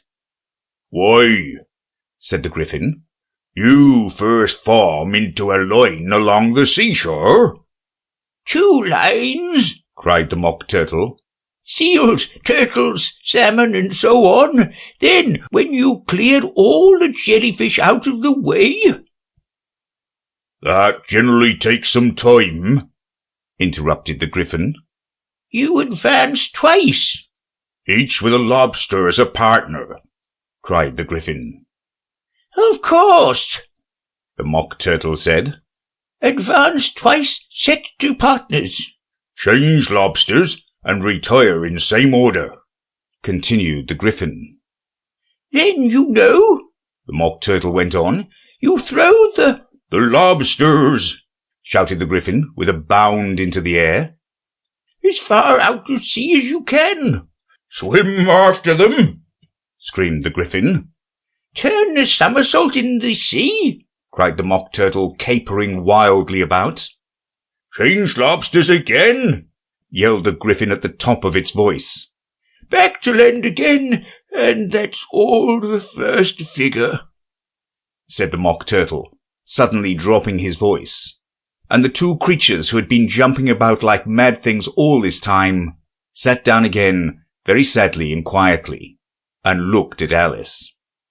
It must be a very pretty dance, said Alice timidly.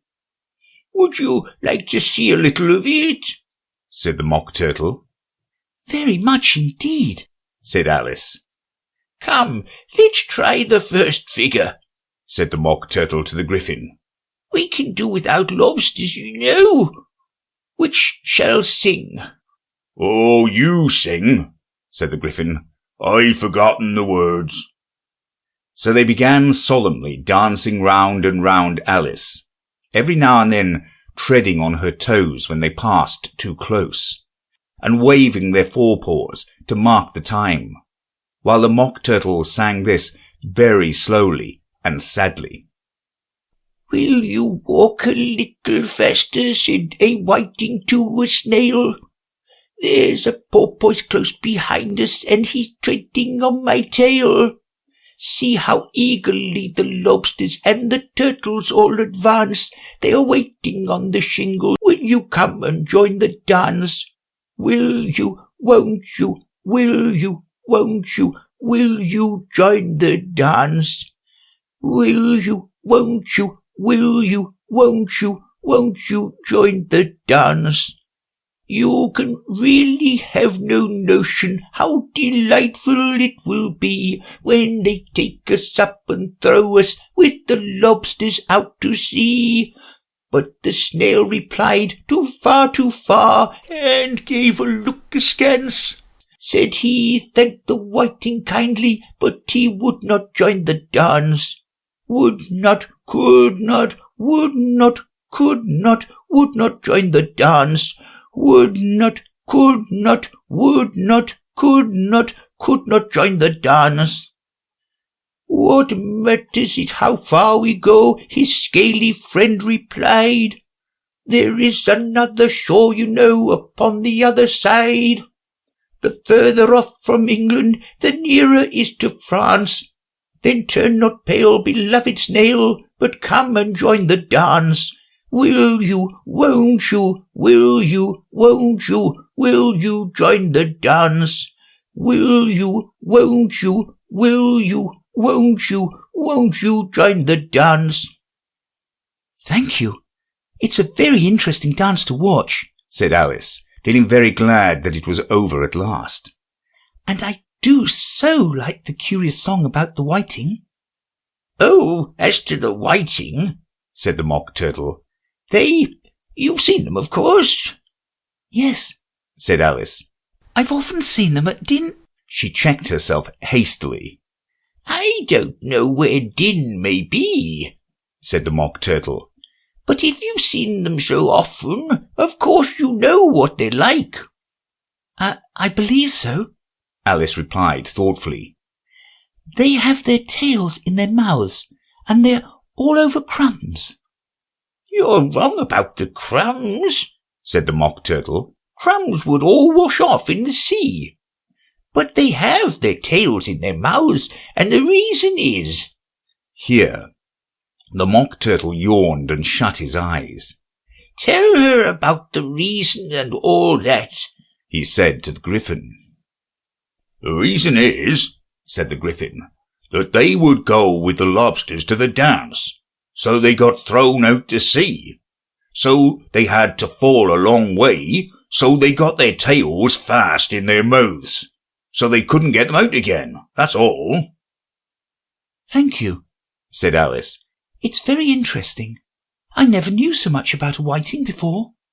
I can tell you more than that, if you like, said the Gryphon. Do you know why it's called a whiting? I never thought about it, said Alice. Why? It does the boots and shoes, the Gryphon replied very solemnly. Alice was thoroughly puzzled. Does the boots and shoes?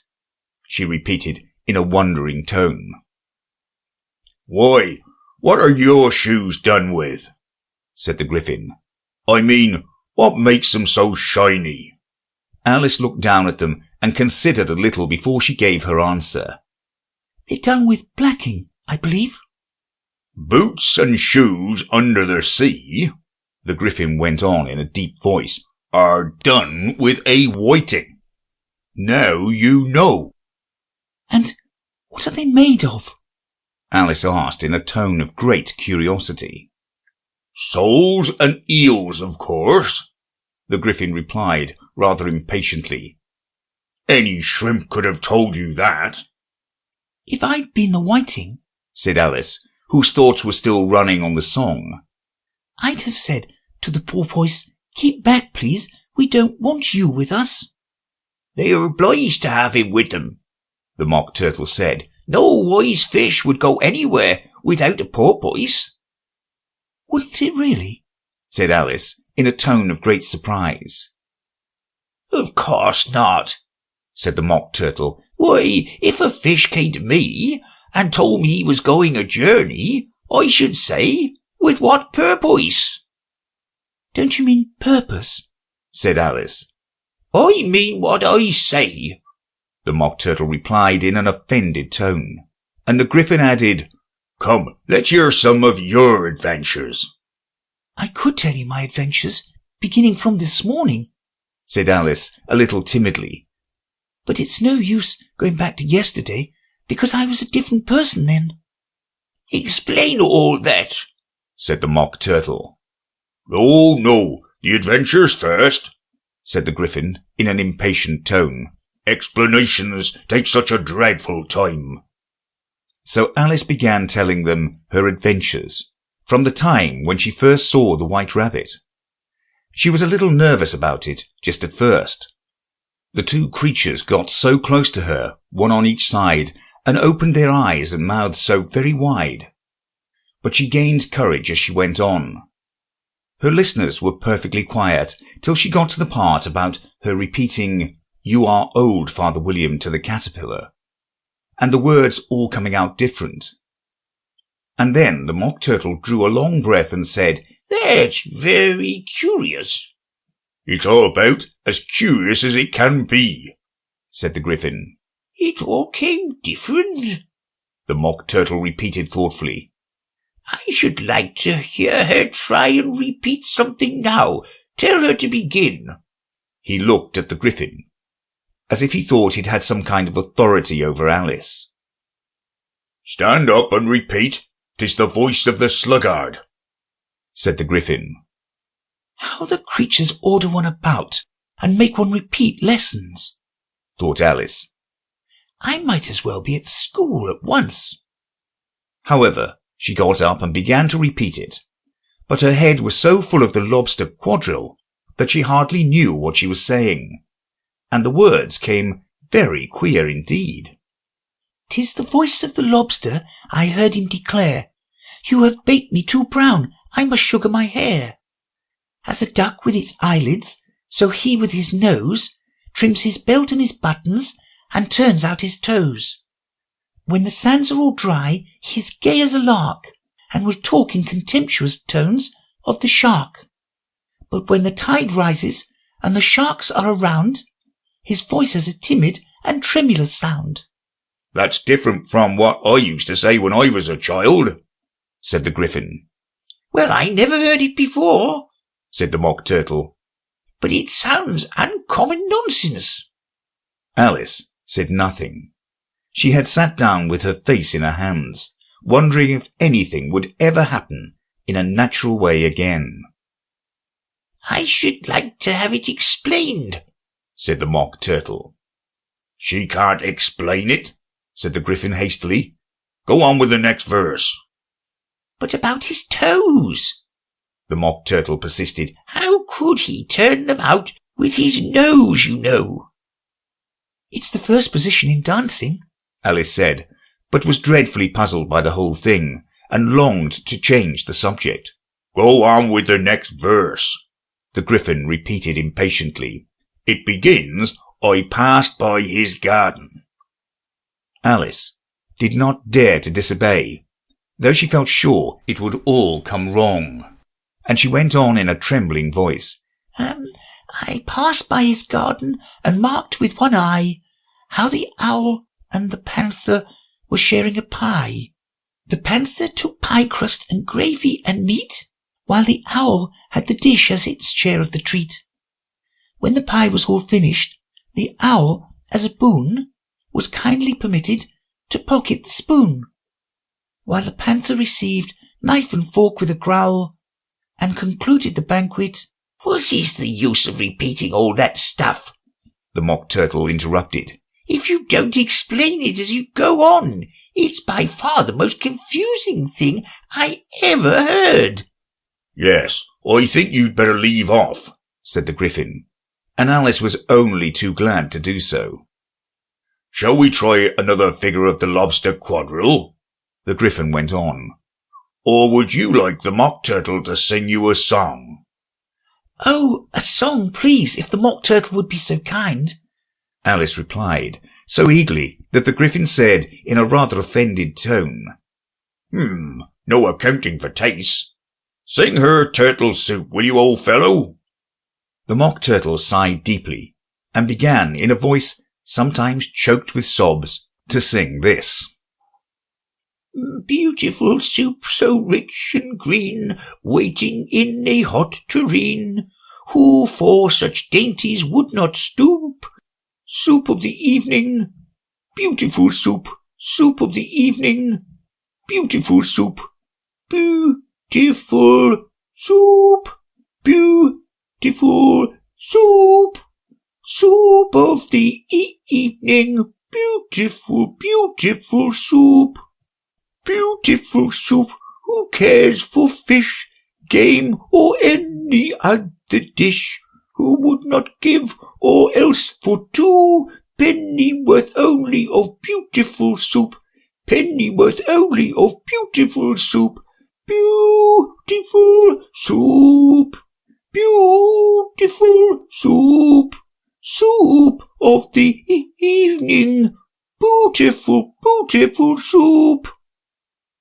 "Chorus again," cried the Gryphon, and the Mock Turtle had just begun to repeat it when a cry of "The trial's beginning!" was heard in the distance. "Come on," cried the Gryphon, and taking Alice by the hand, it hurried off without waiting for the end of the song.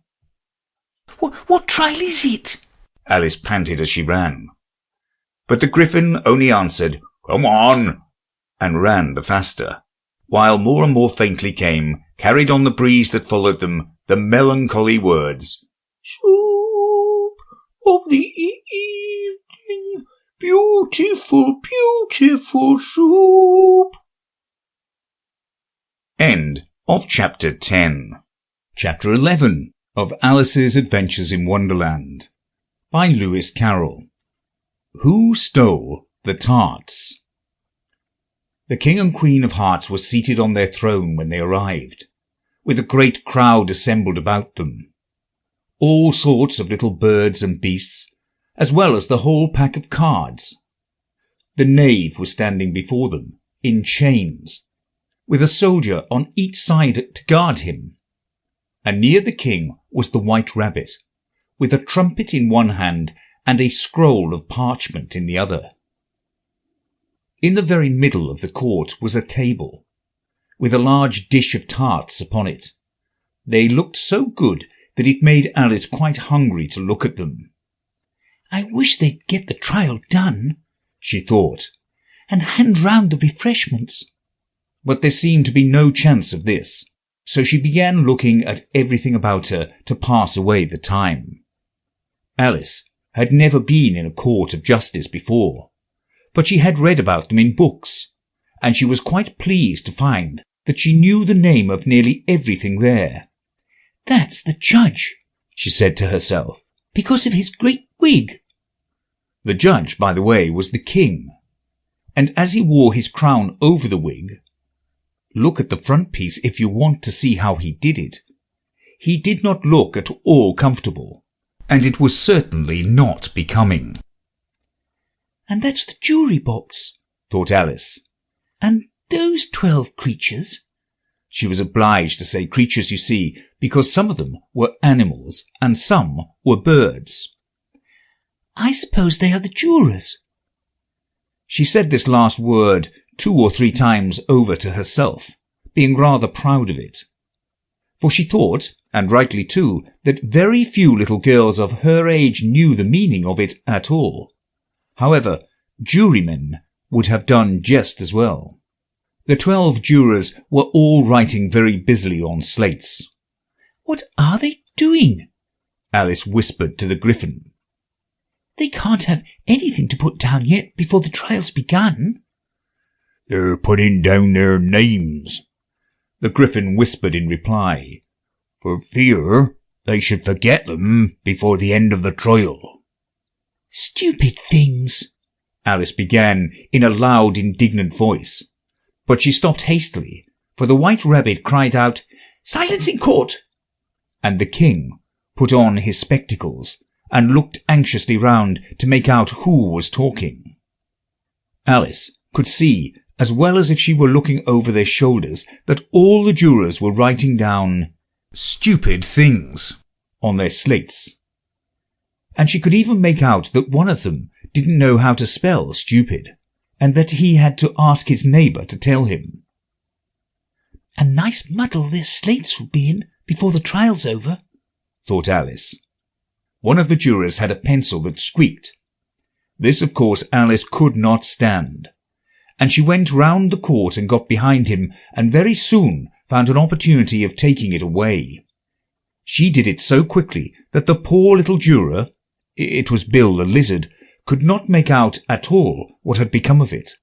So, after hunting all about for it, he was obliged to write with one finger for the rest of the day. And this was of very little use, as it left no mark on the slate. "Herald, read the accusation," said the King. On this the White Rabbit blew 3 blasts on the trumpet and then unrolled the parchment scroll, and read as follows. The Queen of Hearts, she made some tarts, all on a summer day. The Knave of Hearts, he stole those tarts, and took them quite away. "Consider your verdict," the King said to the jury. Not yet, not yet, the Rabbit hastily interrupted. There's a great deal to come before that. "Call the first witness," said the King, and the White Rabbit blew 3 blasts on the trumpet and called out, "First witness." The first witness was the Hatter. He came in with a teacup in one hand and a piece of bread and butter in the other. "I beg your pardon, Your Majesty," he began, "for bringing these in, but I hadn't quite finished my tea when I was sent for." "You ought to have finished," said the King. "When did you begin?" The Hatter looked at the March Hare, who had followed him into the court arm in arm with the Dormouse. 14th of March, I think it was, he said. 15th, said the March Hare. 16th, added the Dormouse. "Write that down," the King said to the jury, and the jury eagerly wrote down all 3 dates on their slates, and then added them up and reduced the answer to shillings and pence. "Take off your hat," the King said to the Hatter. "It isn't mine," said the Hatter. "Stolen!" the King exclaimed, turning to the jury, who instantly made a memorandum of the fact. "I keep them to sell," the Hatter added in an explanation. "I've none of my own. I'm a Hatter." Here the Queen put on her spectacles and began staring at the Hatter, who turned pale and fidgeted.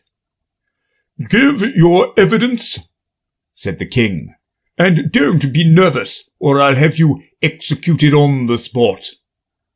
This did not seem to encourage the witness at all. He kept shifting from one foot to the other, looking uneasily at the Queen, and in his confusion he bit a large piece out of his teacup instead of the bread and butter. Just at this moment Alice felt a very curious sensation, which puzzled her a great deal until she made out what it was.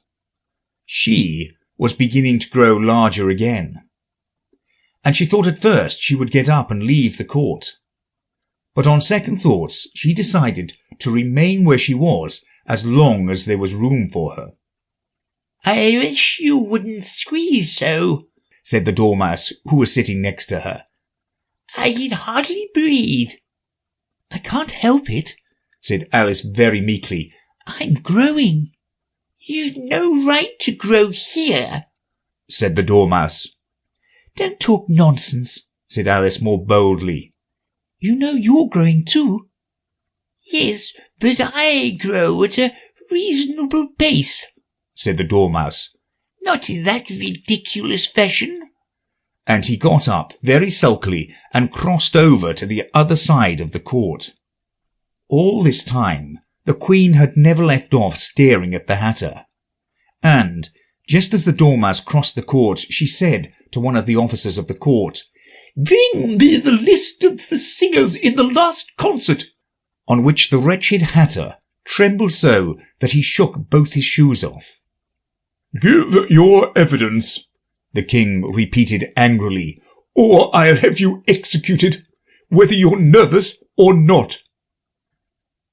"I'm a poor man, your Majesty," the Hatter began in a trembling voice, "and I hadn't begun my tea, not above a week or so. And what with the bread and butter getting so thin, and the twinkling of the tea—" "The twinkling of the what?" said the King. It began with the tea," the Hatter replied. "Of course twinkling begins with a T," said the King sharply. "Do you take me for a dunce? Go on." "I'm a poor man," the Hatter went on, "and most things twinkled after that. Only the March Hare said—" "I didn't," the March Hare interrupted in a great hurry. "You did," said the Hatter. "I deny it," said the March Hare. "He denies it," said the King. "Leave out that part." "Well, at any rate, the Dormouse said—" the Hatter went on, looking anxiously round to see if he would deny it too. But the Dormouse denied nothing, being fast asleep. "After that," continued the Hatter, "I cut some more bread and butter." "But what did the Dormouse say?" one of the jury asked. "That I can't remember," said the Hatter. "You must remember," remarked the King, "or I'll have you executed." The miserable Hatter dropped his teacup on bread and butter and went down on one knee. "I'm a poor man, your Majesty," he began. "You're a very poor speaker," said the King. Here one of the guinea pigs cheered and was immediately suppressed by the officers of the court. As this is a rather hard word, I will just explain to you how it was done. They had a large canvas bag, which tied up the mouth with strings. Into this they slipped the guinea pig head first, and then sat upon it. "I'm glad I've seen that done," thought Alice. "I've so often read in the newspaper, at the end of trials, there was some attempt at applause which was immediately suppressed by the officers of the court, and I never understood what it meant till now." "If that's all you know about it, you may stand down," continued the King. "I can't go no lower," said the Hatter. "I'm on the floor as it is." "Then you may sit down," the King replied. Here the other guinea pig cheered and was suppressed. "Come, that finished the guinea pigs," thought Alice. "Now we shall get on better." "I'd rather finish my tea," said the Hatter, with an anxious look at the Queen, who was reading the list of singers. "You may go," said the King, and the Hatter hurriedly left the court, without even waiting to put his shoes on. "And just take his head off outside," the Queen added to one of the officers. But the Hatter was out of sight before the officer could get to the door. "Call the next witness," said the King. The next witness was the Duchess's cook. She carried a pepper box in her hand, and Alice guessed who it was, even before she got into the court, by the way the people near the door began sneezing all at once. "Give your evidence," said the king. "Shan't," said the cook. The king looked anxiously at the White Rabbit, who said in a low voice, "Your Majesty must cross-examine this witness." "Well, if I must, I must," the king said with a melancholy air, and, after folding his arms and frowning at the cook till his eyes were nearly out of sight, he said in a deep voice, "What are tarts made of?" "Pepper mostly," said the cook. "Treacle," said a sleepy voice behind her. "Collar that dormouse!" the queen shrieked out. "Behead that dormouse! Turn that dormouse out of court! Suppress him! Pinch him! Off with his whiskers!" For some minutes the whole court was in confusion, getting the dormouse turned out, and, by the time they had settled down again, the cook had disappeared. "Never mind," said the king, with an air of great relief. "Call the next witness."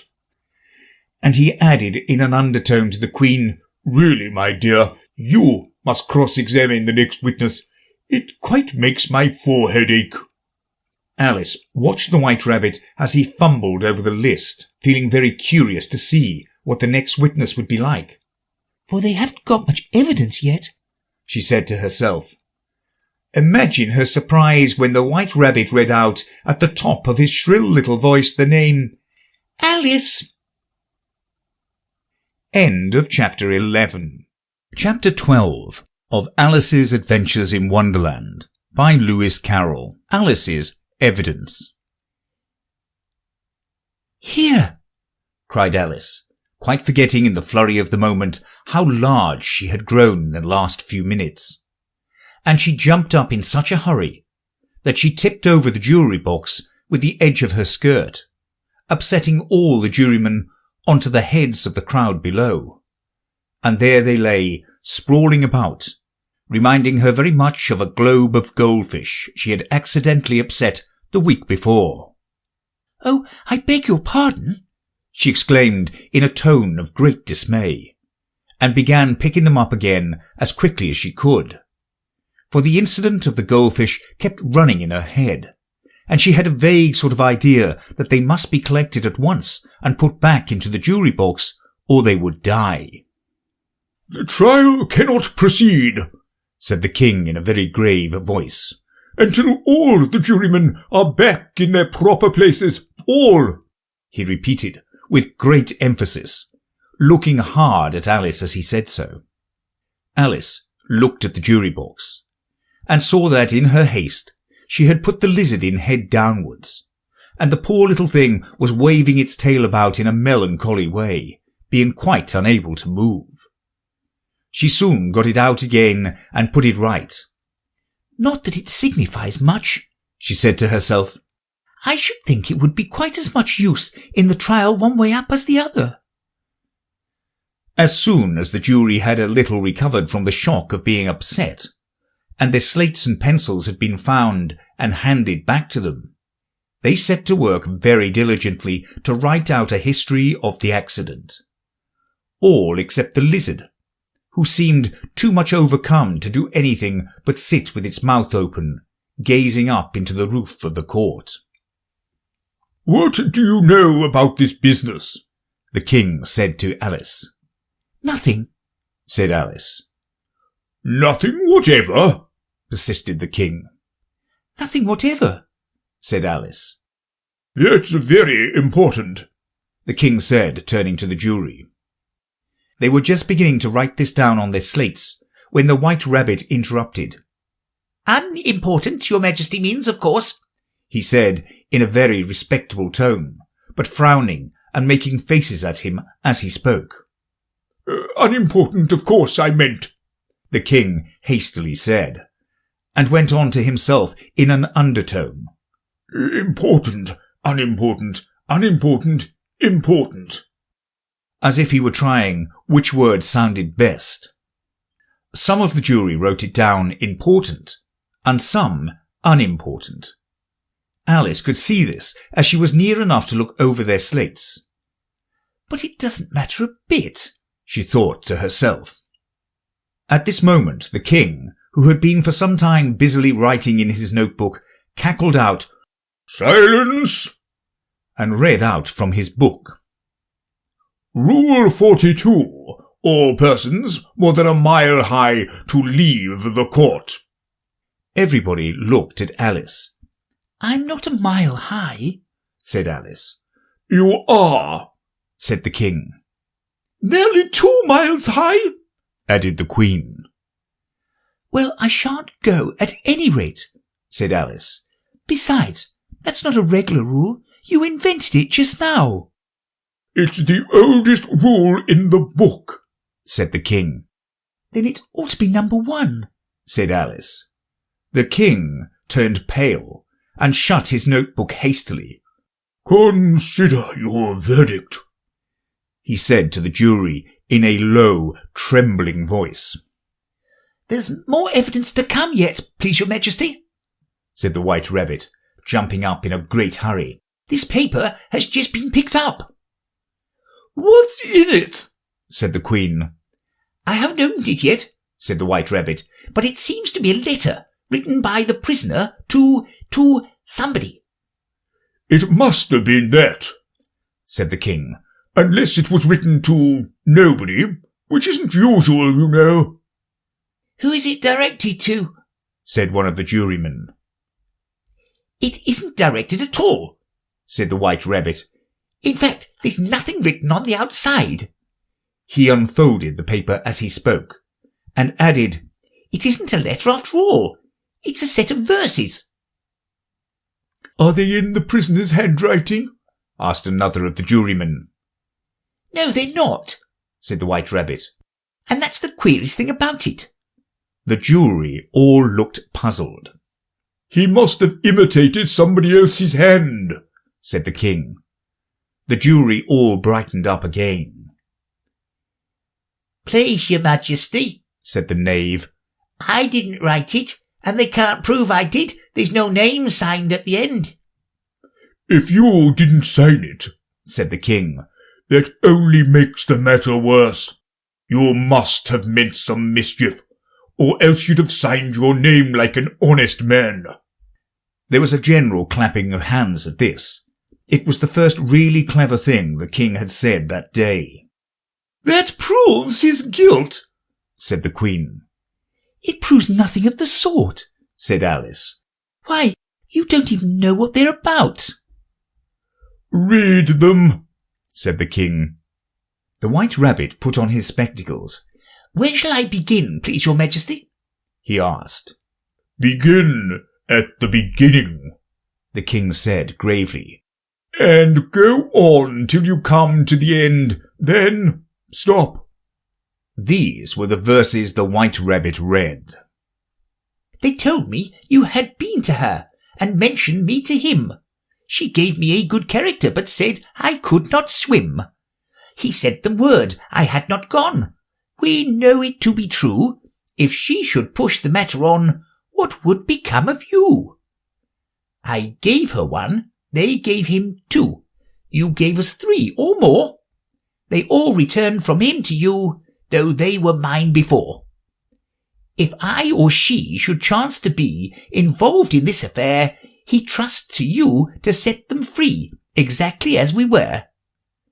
My notion was that you had been, before she had this fit, an obstacle that came between him and ourselves and it. Don't let him know she liked them best, for this must ever be a secret kept from all the rest between yourself and me." "That's the most important piece of evidence we've heard yet," said the king, rubbing his hands. "So now let the jury—" "If any one of them can explain it," said Alice. She had grown so large in the last minute that she wasn't a bit afraid of interrupting him. "I'll give him 6pence. I don't believe there's an atom of meaning in it." The jury all wrote down on their slates, she doesn't believe there's an atom of meaning in it. But none of them attempted to explain the paper. "If there's no meaning in it," said the king, "that saves a world of trouble, you know, as we needn't try to find any. And yet I don't know," he went on, spreading out the verses on his knee and looking at them with one eye. "I seem to see some meaning in them after all. Said I could not swim. You can't swim, can you?" he added, turning to the knave. The knave shook his head sadly. "Do I look like it?" he said, which he certainly did not, being made entirely of cardboard. "All right so far," said the king, and he went on muttering over the verses to himself. "We know it to be true. That's the jury, of course. I gave her one, they gave him two. Why, that must be what he did with the tarts, you know." "But it goes on. They all returned from him to you," said Alice. "Why, there they are," said the king triumphantly, pointing to the tarts on the table. "Nothing can be clearer than that. Then again, before she had this fit— you never had fits, my dear, I think?" he said to the queen. "Never," said the queen furiously, throwing an inkstand at the lizard as she spoke. The unfortunate little Bill had left off writing on his slate with one finger, as he found it made no mark, but he now hastily began again, using the ink that was trickling down his face as long as it lasted. "Then the words don't fit," said the king, looking round the court with a smile. There was a dead silence. "It's a pun," the king added in an offended tone, and everybody laughed. "Let the jury consider their verdict," the king said, for about the 20th time that day. "No, no," said the queen. "Sentence first, verdict afterwards." "Stuff and nonsense," said Alice loudly. "The idea of having the sentence first." "Hold your tongue," said the queen, turning purple. "I won't," said Alice. "Off with her head," the queen shouted at the top of her voice. Nobody moved. "Who cares for you?" said Alice. She had grown to her full size by this time. "You're nothing but a pack of cards." At this, the whole pack rose up in the air and came flying down upon her. She gave a little scream, half of fright and half of anger, and tried to beat them off, and found herself lying on the bank, with her head in the lap of her sister, who was gently brushing away some dead leaves that had fluttered down from the trees upon her face. "Wake up, Alice dear," said her sister. "Why, what a long sleep you've had." "Oh, I've had such a curious dream," said Alice, and she told her sister, as well as she could remember them, all these strange adventures of hers that you have just been reading about.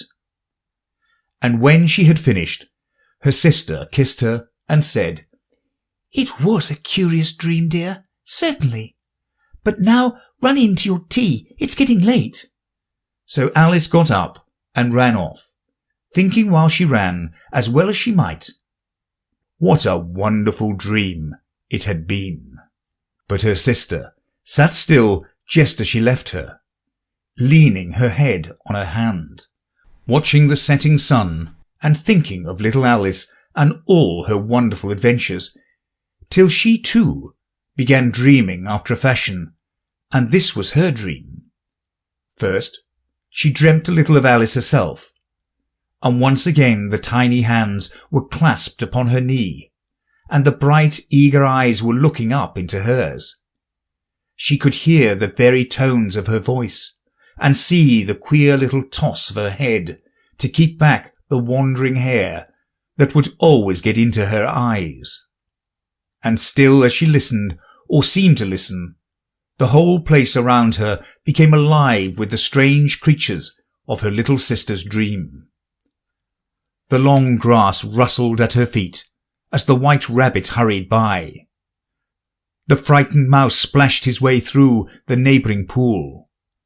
She could hear the rattle of the teacups as the March Hare and his friends shared their never-ending meal, and the shrill voice of the Queen ordering off her unfortunate guests to execution. Once more the pig baby was sneezing on the Duchess's knee, while plates and dishes crashed around it. Once more the shriek of the griffin, the squeaking of the lizard's slate pencil, and the choking of the suppressed guinea pigs filled the air, mixed up with the distant sobs of the miserable mock turtle. So she sat on, with closed eyes, and half believed herself in Wonderland, though she knew she had but to open them again, and all would change to dull reality. The grass would be only rustling in the wind, and the pool rippling to the waving of the reeds.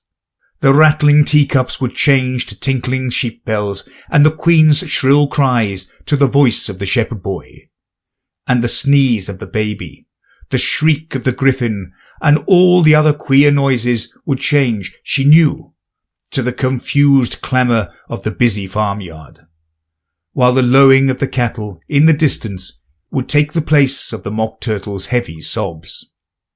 Lastly, she pictured to herself how this same little sister of hers would, in the after-time, be herself a grown woman, and how she would keep, through all her riper years, the simple and loving heart of her childhood, and how she would gather about her other little children, and make their eyes bright and eager with many a strange tale, perhaps even with the dream of Wonderland of long ago, and how she would feel with all their simple sorrows, and find a pleasure in all their simple joys, remembering her own child life and the happy summer days. End of Alice's Adventures in Wonderland by Lewis Carroll.